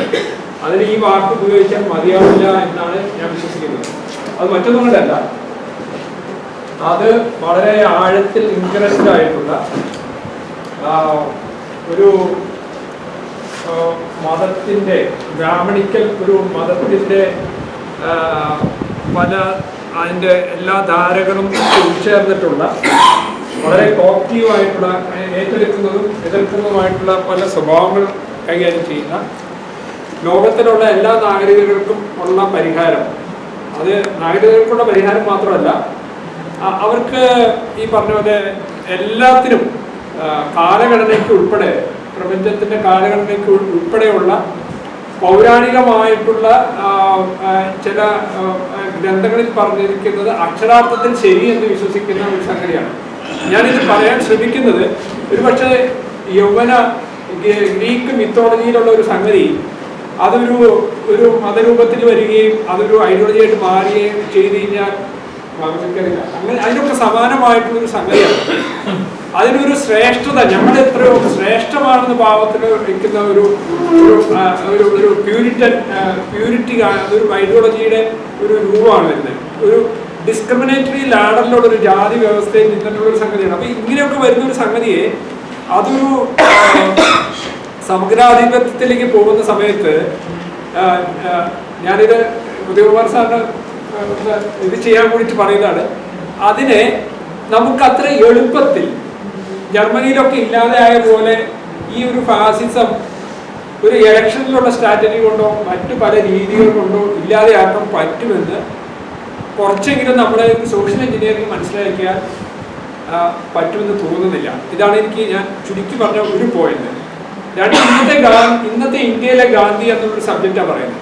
ഇന്നത്തെ ഇന്ത്യയിലെ ഗാന്ധി എന്ന് പറഞ്ഞു കഴിഞ്ഞാൽ ഗാന്ധിക്ക് പരിപൂർണ എതിരായിട്ടുള്ള വിരുദ്ധരായിട്ടുള്ള ഒരു സംഘം ഗാന്ധി ഇന്ത്യൻ ജനസമൂഹത്തിലെ സാധാരണ ജനങ്ങളുടെ മനസ്സിലുണ്ടെന്ന് കൃത്യമായിട്ടുള്ള ധാരണയുള്ളത് കൊണ്ട് ഒരു വശത്ത് ഞങ്ങൾ ഗാന്ധിയുടെ ആൾക്കാരാണെന്ന് പറഞ്ഞുകൊണ്ട് അതിനെ അനുഷ്ഠാനപരമായിട്ട് അതിനെ ചില സിംബോളിക്കായിട്ട് കോപ്റ്റ് ചെയ്യുന്നതിനുള്ള നാടകങ്ങൾ പ്രധാനമന്ത്രി മോഡി ഉൾപ്പെടെയുള്ളവർ രാജ്ഘട്ടിൽ പോയി ഒക്കെ നടത്തിക്കൊണ്ടിരിക്കുകയും അതുപോലെയുള്ള അനേക നാടകങ്ങൾ ചർക്ക വെച്ചുകൊണ്ട് ഇന്നത്തെ പത്രത്തിൽ എന്താ പറയുക ഖാദി ഇന്ത്യയുടെ പരസ്യത്തിൽ വരിക, അവിടെ പോയി ഒരു ദിവസം ഇത് വെച്ചിട്ട് നൂറ്റമ്പത് അറിയില്ല അത് വെച്ചിട്ട് ഫോട്ടോ എടുക്കുക, ഇങ്ങനെ തുടങ്ങിയിട്ട് ഒരു വശത്ത് ഇത് പറയുകയും മറുവശത്ത് പ്രജ്ഞാ സിംഗ് ഠാക്കൂറിനെ പോലെയുള്ള ഗാന്ധിയെ ആക്ഷേപിക്കുന്ന ആൾക്കാർക്ക് MP സ്ഥാനം കൊടുക്കുകയും ഒക്കെ ചെയ്യുന്ന വളരെ വിചിത്രമായിട്ടുള്ള കാഴ്ചയാണ്.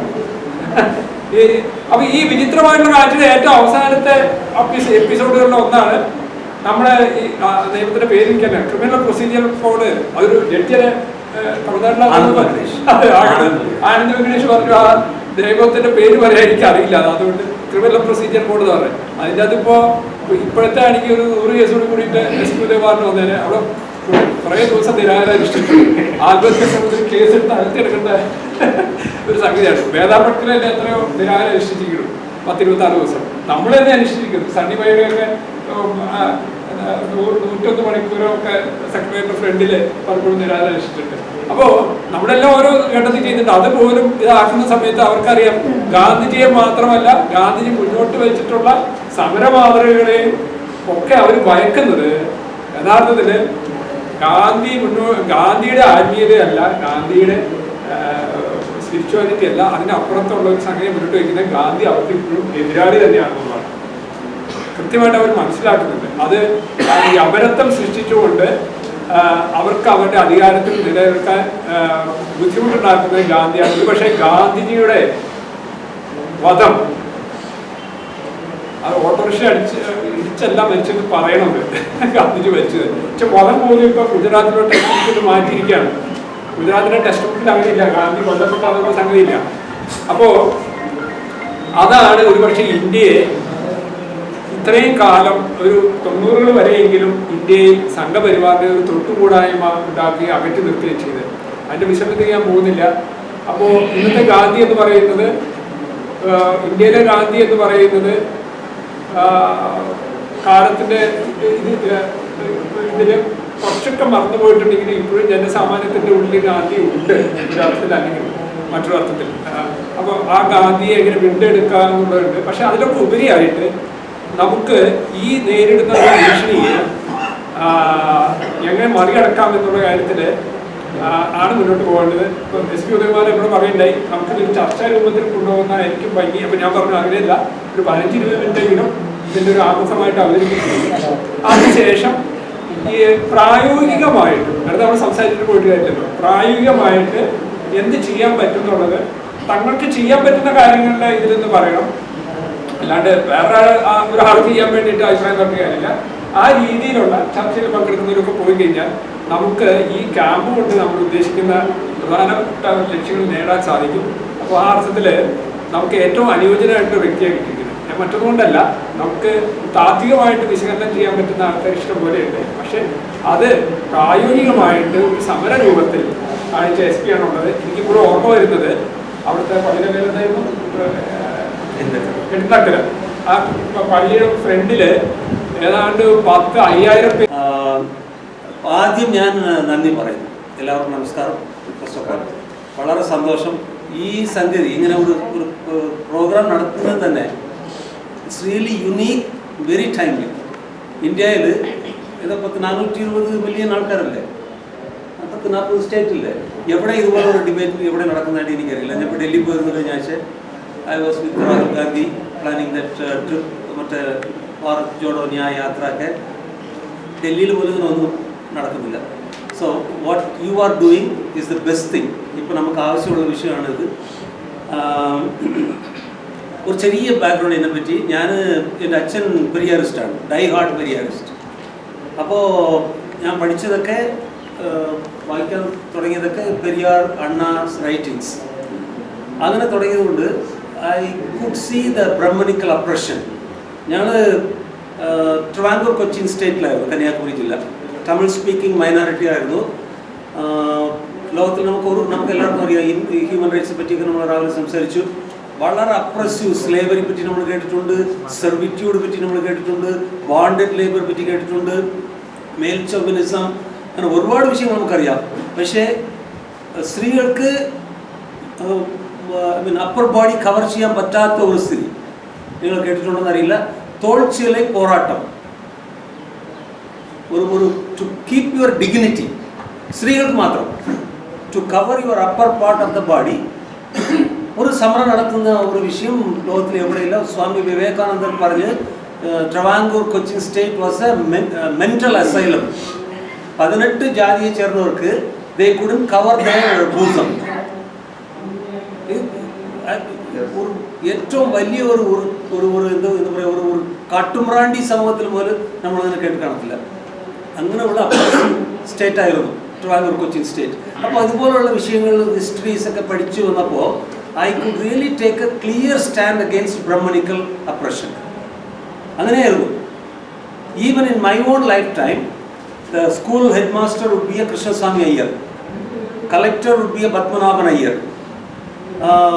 Tahsildar would be a Venkatraman Iyer. എല്ലാ Iyer dominated. Iyer, Nair, Nambudiri. മറ്റവരൊക്കെ they were not even human beings. അങ്ങനെ മുകളിൽ കയറി വരാൻ യാതൊരു സാധ്യതയില്ലായിരുന്നു. Dravidian movement helped so much. അപ്പോൾ അതാണ് എൻ്റെ background. I take a very clear position against Brahmanical oppression, Brahmanical supremacy. It's not against Brahmins. Individual Brahminsോടുള്ള hatred അല്ല, ആ institution, ആ arrangement, ആ oppression. When Atal Bihari Vajpayee became Prime Minister, ഞാൻ അമേരിക്കയിലായിരുന്നു. I was teaching at the University of Minnesota. അപ്പോൾ ഞാൻ ഇന്ത്യയിലുള്ള 10 പേർക്ക് ഞാൻ അപ്പോൾ തന്നെ തുടങ്ങിയ PhD കഴിഞ്ഞ് പഠിപ്പിക്കാൻ തുടങ്ങിയ ഒരു സ്റ്റേജാണ്. I was not known to anybody. എനിക്ക് ആരും അറിയില്ല, എനിക്ക് ഫാമിലി ബാക്ക്ഗ്രൗണ്ട് ഒന്നുമില്ല. അപ്പോൾ ഞാൻ 10 പേർക്ക് കത്തെഴുതി. അതായത് ഇങ്ങനെ ഈ ഗ്രൂപ്പ് നമുക്ക് എൻ്റെ PhD ഇത് പറ്റിയായിരുന്നു. RSS, VHP, BJPയുടെ പോളിറ്റിക്സ് ആയിരുന്നു. അപ്പോൾ അതുകൊണ്ട് ഞാൻ ഒരുപാട് വായിച്ചു. ഞാനപ്പോൾ ബെസ്റ്റ് യൂണിവേഴ്സിറ്റിയാണ് യൂണിവേഴ്സിറ്റി ഓഫ് ഹവായി. ഒരുപാട് ബുക്സ് ഉണ്ടായിരുന്നു, മാഗസിൻസ്, ജേണൽ ആർട്ടിക്കിൾസ് ഒക്കെ ഉണ്ടായിരുന്നു. So I spend 6 years studying their politics. അപ്പോൾ അങ്ങനെ ആ ഡിഗ്രി PhD ഡിസർട്ടേഷൻ കഴിഞ്ഞ് ഡിഗ്രി കഴിഞ്ഞപ്പോഴാണ് ഇവരിങ്ങനെ പെട്ടെന്ന് മുകളിൽ കയറി വരുന്നത്. So I wrote to 10 people in India. Romila Thapar, Asghar Ali Engineer, KN പണിക്കർ, N. Ram, Hindu Ram, N. Ram, അങ്ങനെ ഒരു 10 പേർക്ക് ഞാൻ എഴുതി. We have to watch these people. കാരണം they can do a severe damage to our communal amity, അവരുടെ social progress എല്ലാத்தைയും ഇവർ തകർക്കാനുള്ള സാധ്യത ഉണ്ട്. So we have to watch this government. അപ്പോൾ ഉടനെ ആരും വേണ്ടിയില്ല except N. Ram. N. Ram അറിയാവുന്ന I didn't know him. പുള്ളി ഉടൻ തന്നെ എന്നെ വിളിച്ചു what you are saying is very important, we have to do it പറഞ്ഞ് ഞങ്ങൾ BJP ഗവൺമെൻറ് വാച്ച് എന്നൊരു ഗ്രൂപ്പ് തുടങ്ങി. പിന്നെ റോമില താപ്പാർ, KN പണിക്കരൊക്കെ ചേർന്നു. പണിക്കർ സാർ അവിടെ വരികയും ചെയ്തു. സോ ആ ഗ്രൂപ്പ് വളരെ നല്ല കവറേജ് കിട്ടി. ഞങ്ങൾ ഒരുപാട് ആർട്ടിക്കിൾസ് എഴുതുമായിരുന്നു. ആർട്ടിക്കിൾസൊക്കെ ഞാൻ അവിടെ വെച്ച് ഡിസ്ട്രിബ്യൂട്ട് ചെയ്യും. Every single day BJP government watch പറ്റി ഇങ്ങനെ ഒരു ഇമെയിൽ ഡൈജസ്റ്റ് ആർട്ടിക്കിൾസ് അയക്കുന്നത്. ഞങ്ങളുടെ ആർട്ടിക്കിൾസൊക്കെ എടുത്ത് ഒരുപാട് ന്യൂസ് പേപ്പേഴ്സ്, മാഗസിൻസ് പബ്ലിഷ് ചെയ്യുമായിരുന്നു. It is a wonderful work. 5 വർഷം വാജ്പേയി പ്രൈം മിനിസ്റ്റർ ആയിട്ടിരുന്ന ആ 5 വർഷം we were working vigorously under the name BJP government watch. പിന്നെ ഗവൺമെൻറ് ഫ്ലാപ്പായിരുന്നു മൻമോഹൻ സിംഗ് സർക്കാർ. ആ സമയത്താണ് ജിയോ പറഞ്ഞ പോലെ സമരം തുടങ്ങിയത് കുടംകുളത്ത്. അപ്പോൾ കോൺഗ്രസ്കാരന്മാരാണ് നമ്മളെ പറഞ്ഞത് അമേരിക്കൻ സ്റ്റൂജാണ് ഇവൻ, അമേരിക്കയിൽ ഒരുപാട് പൈസ വരുന്നുണ്ട്, ഇന്ത്യയുടെ ഡെവലപ്മെൻറ്റ് ഈ P. ചിദംബരം പോലുള്ള വാക്ക് പറയണ്ട മണ്ടന്മാർ ഇവരൊക്കെ വിദേശി ഫണ്ടിന് വേണ്ടി ചെയ്യുന്നതാണ്. കാരണം അവർക്ക് മനസ്സിലായ ഒരു എലീറ്റിസ്റ്റ് ഗ്രൂപ്പാണ്. അതായത് നമ്മൾ കർഷകർക്കും നമ്മുടെ മീൻപിടുത്തക്കാർക്കും ആർക്കും ബോധമില്ല, ആർക്കും ഒന്നും അറിയില്ല. അവർക്ക് മാത്രമേ അറിയുള്ളൂ, ഡൽഹിയിലുള്ള ആ എലീറ്റ്സിന് മാത്രം. അങ്ങനെ വാട്ട് ഈസ് ഡെവലപ്മെൻറ്റ്, നമുക്കെന്താ ആവശ്യം, നമുക്കെന്താ ആവശ്യമല്ല എന്നുള്ളതൊക്കെ നമുക്കറിയില്ല, അവർക്കറിയാം. അപ്പോൾ ആ സ്റ്റാൻഡിനെതിരായിട്ട് നമ്മൾ സമരം തുടങ്ങി. അപ്പോൾ P. ചിദംബരം, നാരായണസ്വാമി, ഈവൻ മൻമോഹൻ സിംഗ് പോലും പറഞ്ഞു എനിക്ക് സ്കാൻഡിനേവിയൻ കൺട്രീസിൽ നിന്ന് പൈസ വരുന്നത്. ഞാൻ മൻമോഹൻ സിംഗിനെതിരായിട്ട് ഒരു വക്കീൽ നോട്ടീസൊക്കെ അയച്ചു, പിന്നെ വേണ്ടിയില്ല.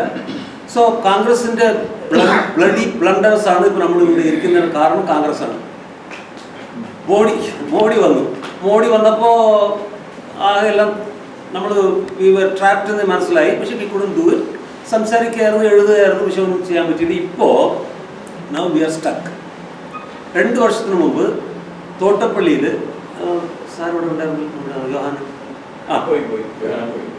തോട്ടപ്പള്ളിയിലൂടെ സമരത്തിൽ ഒരു സ്റ്റേജിലിരുന്നപ്പോൾ എൻ്റെ അടുത്ത് ഷഫീഖ്, വെൽഫെയർ പാർട്ടി ഓഫ് ഇന്ത്യയുടെ കേരള സെക്രട്ടറിയാണ് പുള്ളി. അപ്പോൾ പുള്ളി എൻ്റെ അടുത്ത് പറഞ്ഞു, നമുക്ക് എന്തെങ്കിലും ചെയ്യേണ്ട, നമ്മളൊക്കെ ചെറിയ പാർട്ടികളാണ്, വലിയ പൈസ ഇല്ല, വലിയ സപ്പോർട്ട് ബേസ് ഇല്ല, പക്ഷേ എന്തെങ്കിലും നമ്മളെ കൊണ്ട് തന്നെ ചെയ്യാൻ പറ്റും, കാരണം ഒരുപാട് സ്റ്റേക്ക് ഉള്ളവർ മിണ്ടത്തില്ല, നമ്മൾ എന്തെങ്കിലും ചെയ്യണ്ടേ, എന്ത് ചെയ്യാൻ പറ്റും, ഞങ്ങൾ അവിടെ വെച്ച് തന്നെ സംസാരിച്ചു. അപ്പോൾ സിവിൽ സൊസൈറ്റി ഗ്രൂപ്പായിട്ട് നമുക്ക് we can start doing something. ഇന്ന് 2 വർഷത്തിന് മുമ്പാണ്. ഇപ്പോഴും അവർക്ക് മമതാ ബാനർജിക്കും അഖിലേഷ് യാദവ്ക്കും നമ്മുടെ അരവിന്ദ് കെജ്രിവാൾക്കും ഇനി മനസ്സിലാകുന്നില്ല സംഗതി. നമ്മൾ ഇരിക്കുന്ന സിറ്റുവേഷൻ അവർക്ക് ഇപ്പോഴും മനസ്സിലാകുന്നില്ല. 2 മാസമേ ഉള്ളൂ. 2 വർഷത്തിന് മുമ്പ് ഷഫീഖിനടുത്ത് പറഞ്ഞു, ഞങ്ങൾ സംസാരിച്ചു, നമുക്ക് എന്തെങ്കിലും ചെയ്യാം. കേരളത്തിലുള്ള ഇതാണ് മലയാളികളുടെ സ്പെഷ്യാലിറ്റി, തിങ്കിങ് അഹെഡ്. ഇത് തിങ്കിങ് അഹെഡാണ്. അപ്പോൾ നമ്മൾ എന്ത് ചെയ്യാൻ, KP ശശി ഇങ്ങനെയുള്ള കുറച്ച് സിവിൽ സൊസൈറ്റി ലീഡേഴ്സ് ഒക്കെ കണ്ടുപിടിച്ച് ഞങ്ങൾ ഒരു 10-15 പേർ കാലിക്കറ്റ്, എറണാകുളം, ട്രിവാൻഡ്രത്തൊക്കെ ഞങ്ങൾ മീറ്റിംഗ് നടത്തി. ഇനിഷ്യേറ്റീവ്സ് ഫോർ ഡെമോക്രസി എന്ന് ഞങ്ങളുടെ ഗ്രൂപ്പിൻ്റെ പേര് വെച്ചു. So we were thinking together. പിന്നെ അവസാനം ബാംഗ്ലൂരിലായിരുന്നു ഒരു മീറ്റിംഗ്. ബാംഗ്ലൂരിൽ ഇന്ത്യ മുഴുവനുള്ള കുറച്ച് പേർ വന്നിരുന്നു. അവരുടെ കൂടെ സംസാരിച്ചു. We have to do something. We have only 2 years. അപ്പോൾ അതിനു മുമ്പ് we have to bring all the civil society groups across the country together. നമ്മൾ എന്ത് ചെയ്യാൻ പറ്റുമെന്ന് നോക്കാം. We were thinking. പിന്നെ KP ശശി മരിച്ചുപോയി. സോ ആ ഇനിഷ്യേറ്റീവ്സ് ഫോർ ഡെമോക്രസി വലുതായിട്ടൊന്നും സാധിക്കാൻ പറ്റിയില്ല, കാരണം ഹി വാസ് ഡെഡ്. പിന്നെ നമുക്ക് വലുതായിട്ടൊന്നും ഓർഗനൈസ് ചെയ്യാൻ പറ്റിയില്ല. ഇനിഷ്യേറ്റീവ് അങ്ങനെ എല്ലാവർക്കും ആഗ്രഹമുണ്ട്, പക്ഷേ വി കുഡന്റ് ഡു മച്ച്. അപ്പോൾ എനിക്ക് തോന്നി, if somebody can do something against the BJP and the Hindutva brigade, it should be Congress. കാരണം കോൺഗ്രസ് പാർട്ടിക്ക് മാത്രമാണ് നാഷണൽ പ്രസൻസ് ഉള്ളത്, സ്ട്രക്ചർ ഉള്ളത്, സപ്പോർട്ട് ബേസ് കുറച്ചുള്ളത്, ഒരു ഐഡൻറ്റിറ്റി ഉണ്ട്. അപ്പോൾ we have to put aside all the differences. അവരുടെ കൂടെ നമുക്ക് ഐഡിയോളജിക്കൽ ഡിഫറൻസ് ഉണ്ട്. BJP ഇപ്പോൾ ചെയ്യുന്ന എല്ലാ വിഷയങ്ങളും കോൺഗ്രസ്കാരന്മാർ തുടങ്ങിയതാണ്.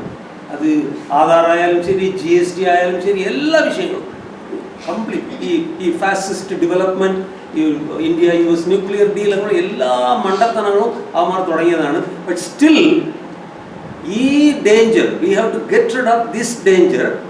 പിന്നെ നമുക്ക് വഴി ഉണ്ടാക്കാം ഇവരുടെ തമ്മിൽ.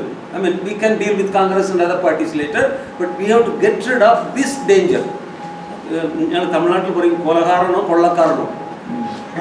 കൊള്ളക്കാരനെ മാത്രം we can adjust, but കൊലകാരൻ you cannot live with because he will murder you. അങ്ങനെ ഞാനൊന്ന് പ്രപ്പോസ് ചെയ്തു. അപ്പോൾ ബിഗ്ഗസ്റ്റ് ഡിസീസ്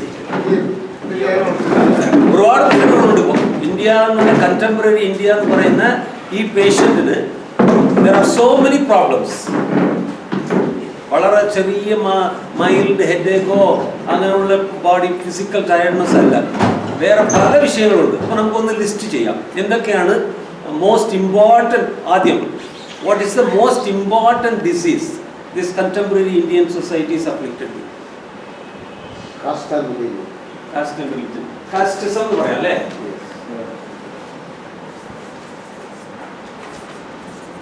കാസ്റ്റിസം, റിലിജിയൻ എന്ന് പറഞ്ഞാൽ കമ്മ്യൂണലിസം എന്ന് പറയാം.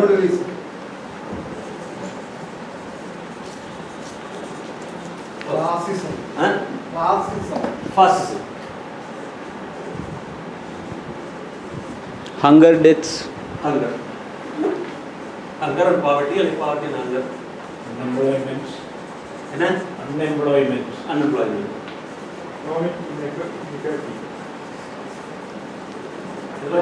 social and economic disparity, poverty, disparity,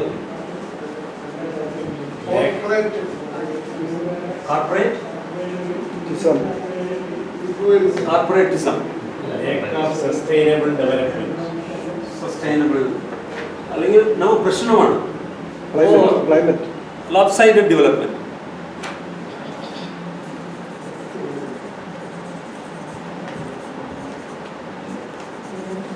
Climate change അല്ല, ആക്ച്വലി ക്ലൈമറ്റ് ഡിസ്ട്രക്ഷൻ ആണ്.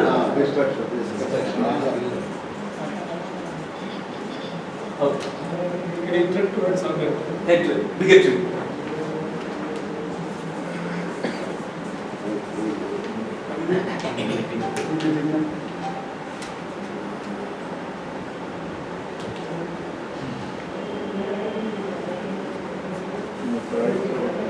Service delivery issues, corruption.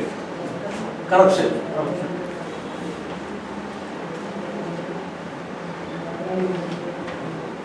That should come first actually. That should come first. Corruption.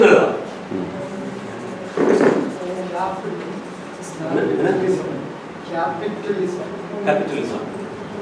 Globalization. Crony capitalism.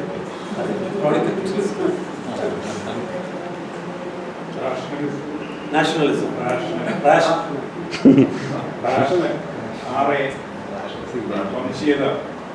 Racism.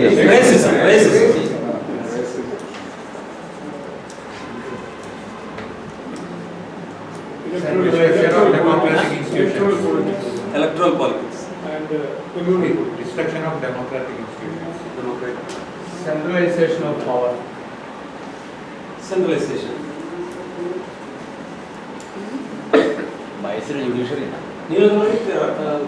Destruction of democratic institutions. Democratic deficit.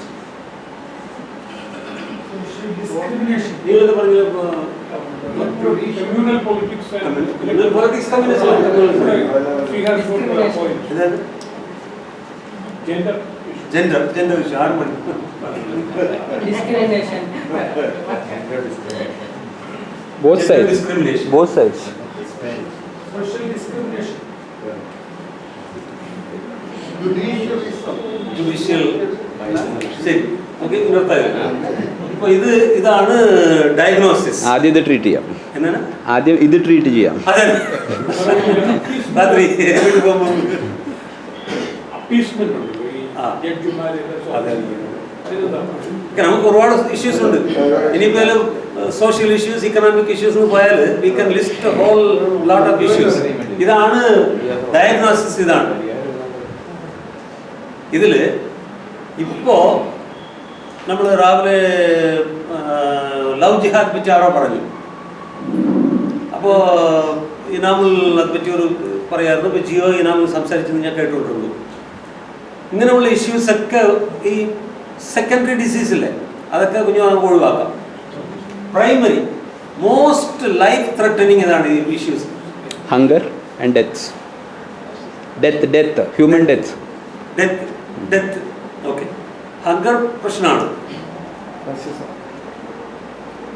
Hunger നമുക്കിപ്പോൾ പെട്ടെന്ന് ഒന്നും treat ചെയ്യാൻ പറ്റത്തില്ല അല്ലേ? അപ്പം മരിക്കുന്നതിനെ ഒന്നും ചെയ്യണ്ട. ഇല്ലല്ല, അങ്ങനെ ഞാൻ പറയുന്നില്ല. ഓക്കെ. അങ്ങനെ ഒന്നും പറയുന്നില്ല. 75 വർഷങ്ങളായിട്ട് വി ഹാവ് ഡൺ എനിത്തിങ്. ഇപ്പോഴും ഇപ്പോൾ 20 കിലോ അരച്ച് കൊടുക്കുന്നല്ലേ മോഡി ഗവൺമെൻറ്. പാവട്ടി ഇല്ലാന്ന് പറഞ്ഞ ആദ്യം, പിന്നെ ഇപ്പോൾ റേഷൻ കടയിൽ അരച്ച് കൊടുക്കുന്നു.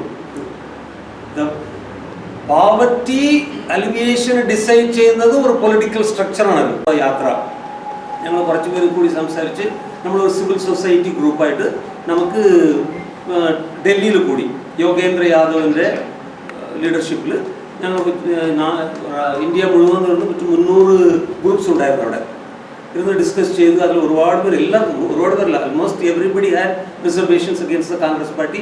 ആർക്കും കോൺഗ്രസിന് ഇഷ്ടമില്ല. പക്ഷേ we had no other go. We have to work with Congress. പിന്നെ രാഹുൽ ഗാന്ധി വന്നിരുന്നു ആ സമയത്ത്.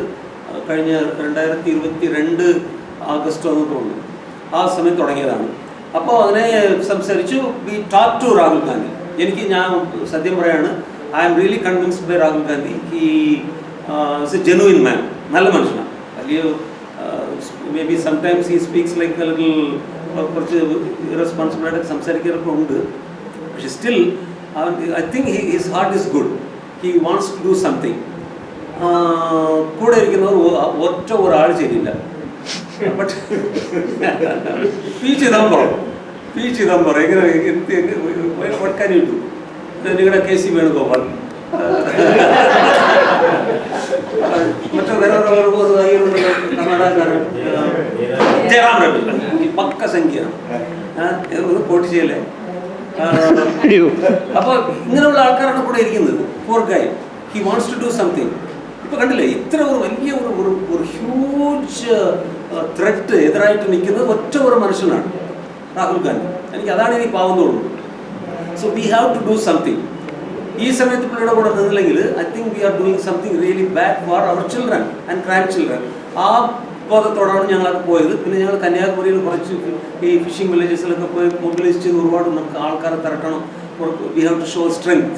ആ ഫസ്റ്റ് ഡേ തന്നെ it has to be a massive show, എന്നാലേ അത് പെട്ടെന്ന് ഇറ്റ് വിൽ ക്യാച്ച് ഓൺ എന്ന് പറഞ്ഞിട്ട് ഞങ്ങൾ കുറച്ച് പേര് ജോലി ചെയ്തു. ഒരു 2 ആഴ്ച വളരെ കഷ്ടപ്പെട്ട് കുറച്ച് ആൾക്കാരൊക്കെ തിരട്ടി വലുതായിട്ടുണ്ടായി.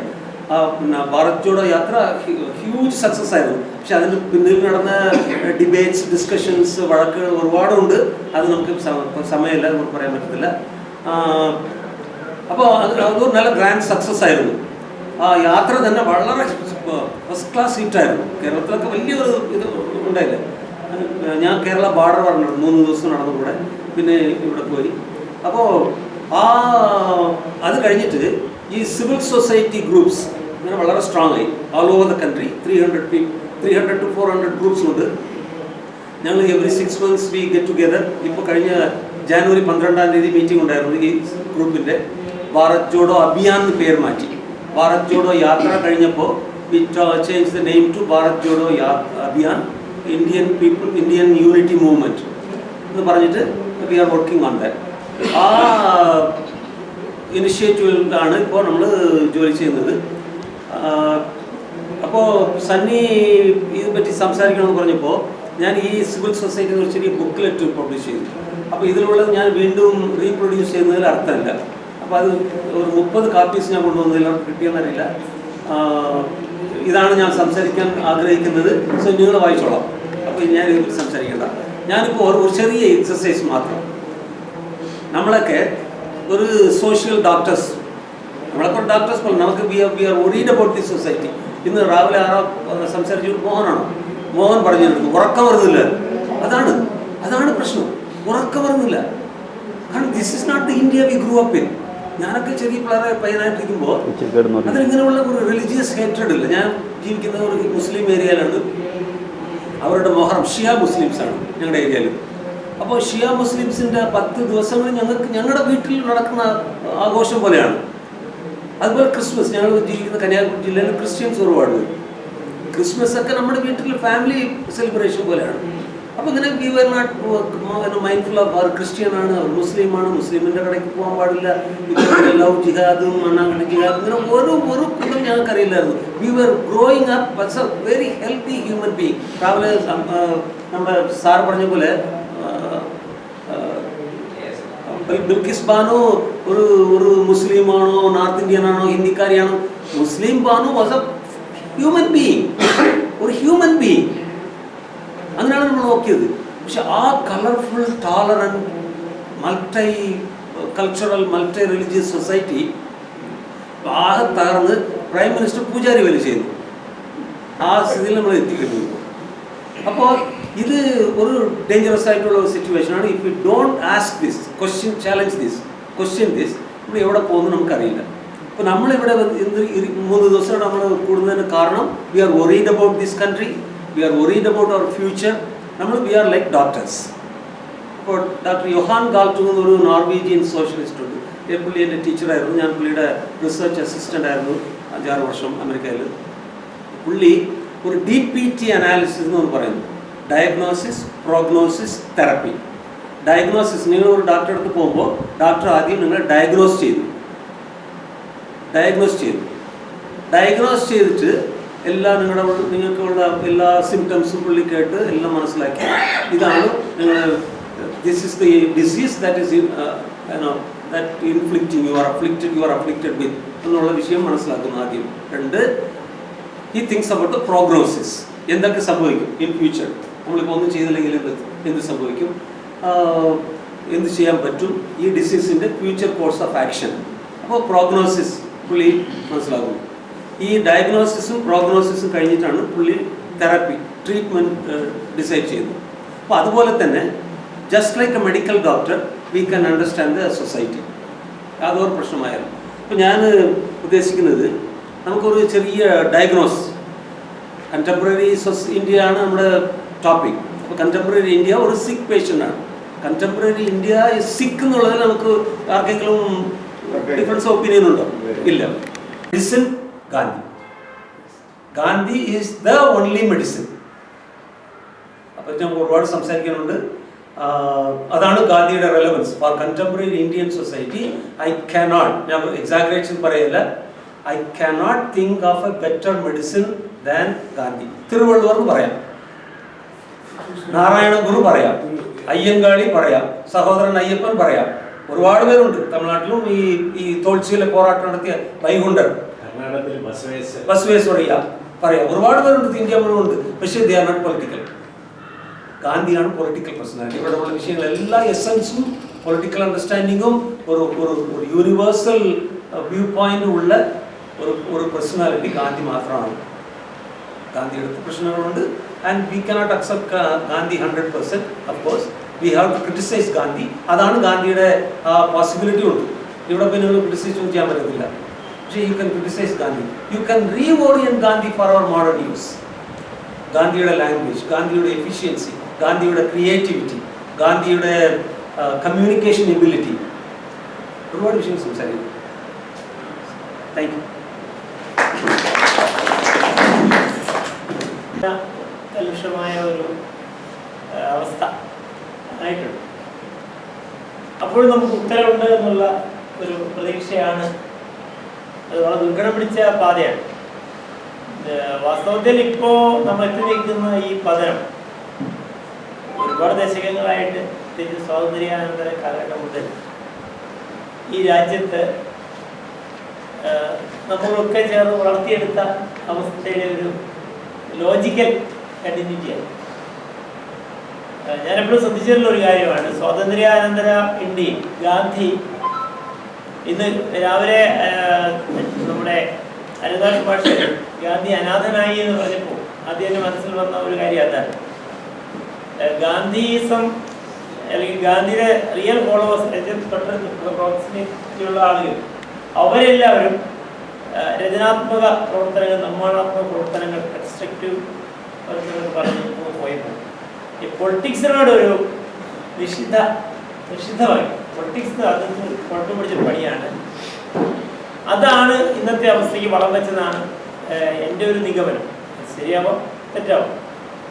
പിന്നീട് 70കളിലാണ് നമ്മൾ ഇപ്പോൾ ഇവിടെ ഉദയകുമാർ സാർ ലിസ്റ്റ് ചെയ്ത, നമ്മളെല്ലാവരും ചേർന്ന് ലിസ്റ്റ് ചെയ്ത ഈ രോഗങ്ങളിലെ പലതും 70കളിൽ ഇന്ദിരയുടെ ശക്തമായ വാഴ്ചയിൽ ഉദയം ചെയ്തു.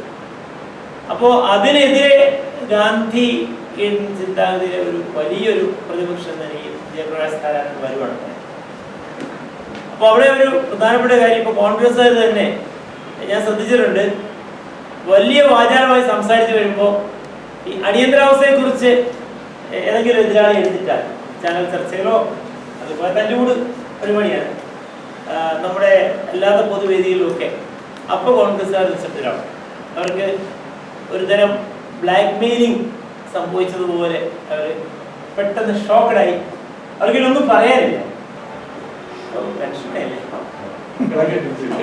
എന്നാ പരിപാടി എന്ത് ചോദിക്കുക. അപ്പൊ നമ്മളെന്താണ് എന്താണെന്ന് ഇവർക്ക് അറിയാം. പക്ഷെ ഇപ്പോ ഈ ഗ്ലോബലൈസേഷന്റെ 1991, അതിന് മുമ്പ് ഗ്ലോബലൈസേഷൻ, ഇതിപ്പോ നമ്മൾ കാണുന്ന പല സാമൂഹ്യ തിന്മകളുടെയും രാഷ്ട്രീയ തിന്മകൾ എന്ന് പറഞ്ഞാൽ വ്യഭിചാരം, മോഷണം, പിടിച്ചുപറി, കള്ളസാക്ഷ്യം പറി, ഇങ്ങനെയുള്ള ചട്ടപ്പെടുത്തിയ തിന്മയല്ലേ പറയുന്നത്. പൊളിറ്റിക്കൽ ആൻഡ് സിവിൽ ഇവിൾസ് എന്നൊക്കെ പറയുന്ന സംഭവങ്ങളുടെ എല്ലാം രാഷ്ട്രീയ ഭരണകൂടത്തിന്റെ ഉത്തരവാദിത്വം നിറവേറ്റിയ ആള് രാജീവ് ഗാന്ധിയാണ്. അത് പറയാൻ പറ്റത്തില്ല. അത് മുമ്പൊരിക്കലും ഒരു ചർച്ചയിൽ എനിക്കത് പറയുന്നത് കോൺഗ്രസ് ആയിരുന്ന വേദിയിലാണ്, പാർട്ടി സമ്മേളനമല്ല. എല്ലാം സീനിയേഴ്സ് എല്ലാം കോൺഗ്രസ്സുകാരാണ്. അവർ രണ്ടുമൂന്ന് പേരും വല്ലാതെ രോഷാകുലാവുകയും ശത്രുതയോടെ തന്നെയാണ് അവർ പലപ്പോഴും കാണുന്നത്. അപ്പോൾ ആ ചർച്ചയിൽ എനിക്ക് പറയേണ്ടി വന്നു, ഈ അയോധ്യ നാളെ പിടിവിട്ട് പോകും. അയോധ്യയിൽ രാജീവ് ഗാന്ധിയാണ് ഇപ്പോൾ അന്ന് 80കളിൽ ഈ അഭ്യാസം വീണ്ടും വഷളാക്കി ആരംഭിച്ചെന്ന് പറഞ്ഞപ്പോൾ അവരെന്നെ അടിച്ചില്ലാതെ കൊണ്ട് ഞാൻ തിരിച്ചിറക്കിച്ചു. അപ്പൊ ഇപ്പോ ഏതാണ്ട് 20-30 വർഷങ്ങൾ കഴിഞ്ഞപ്പോൾ നമ്മളത് യാഥാർത്ഥ്യമായിട്ട് കണ്ടു. അപ്പോൾ പ്രശ്നം ഇതാണ്, ഈ ഗ്ലോബലൈസേഷന്റെ നയങ്ങൾ വന്ന ശേഷം ഇപ്പൊ നമ്മൾ കാനഡയിലോ അല്ലെങ്കിൽ റുവാണ്ടയിലോ, റുവാണ്ട എവിടെയാ സാറേ? ഇങ്ങനെ ഒരു ചർച്ച വന്നല്ലോ, റുവാണ്ടയെ കുറിച്ച്. അവിടെയുള്ള നമ്മുടെ മക്കളോടോ മരുമക്കളോടോ നാത്തുമാരോടോ ഒക്കെ ഫോണിൽ മണിക്കൂറുകൾ സംസാരിക്കാം, ഒരു കുഴപ്പമില്ല. പക്ഷെ നമ്മള് തൊട്ടപ്പുറത്തെ വീട്ടിലെ ഗോപാലകൃഷ്ണനോടും അപ്പുറത്തെ വീട്ടിലെ ചാക്കോയോടും നമ്മുടെ അകലം ശ്രദ്ധിച്ചു. രാത്രി മുഴുവൻ ഫേസ്ബുക്ക് ഫ്രണ്ട്സാണ്, പകല് ക്യാമ്പസ് വെച്ച് കാണുമ്പോൾ അറിയൂല. നമ്മുടെ ആളുകൾക്ക് വന്നൊരു വ്യത്യാസമാണ്. അപ്പോൾ മനസ്സിന്റെ ഒരു അകലോത്കരം ആളുകളെ അടുപ്പിച്ചെന്ന് പറയുമ്പോൾ മനസ്സിന്റെ അകലം ഭീകരമായിട്ട് വർദ്ധിപ്പിച്ചു. അതാണ് സത്യം. ഈ ഒരു അകലമാണ് ഇന്ന് നമ്മുടേതുള്ള സോഷ്യൽ മൂവ്മെന്റുകളെല്ലാം പതനത്തിന് കാരണം എന്ന് ഞാൻ പറഞ്ഞാൽ അതൊരു സത്യം.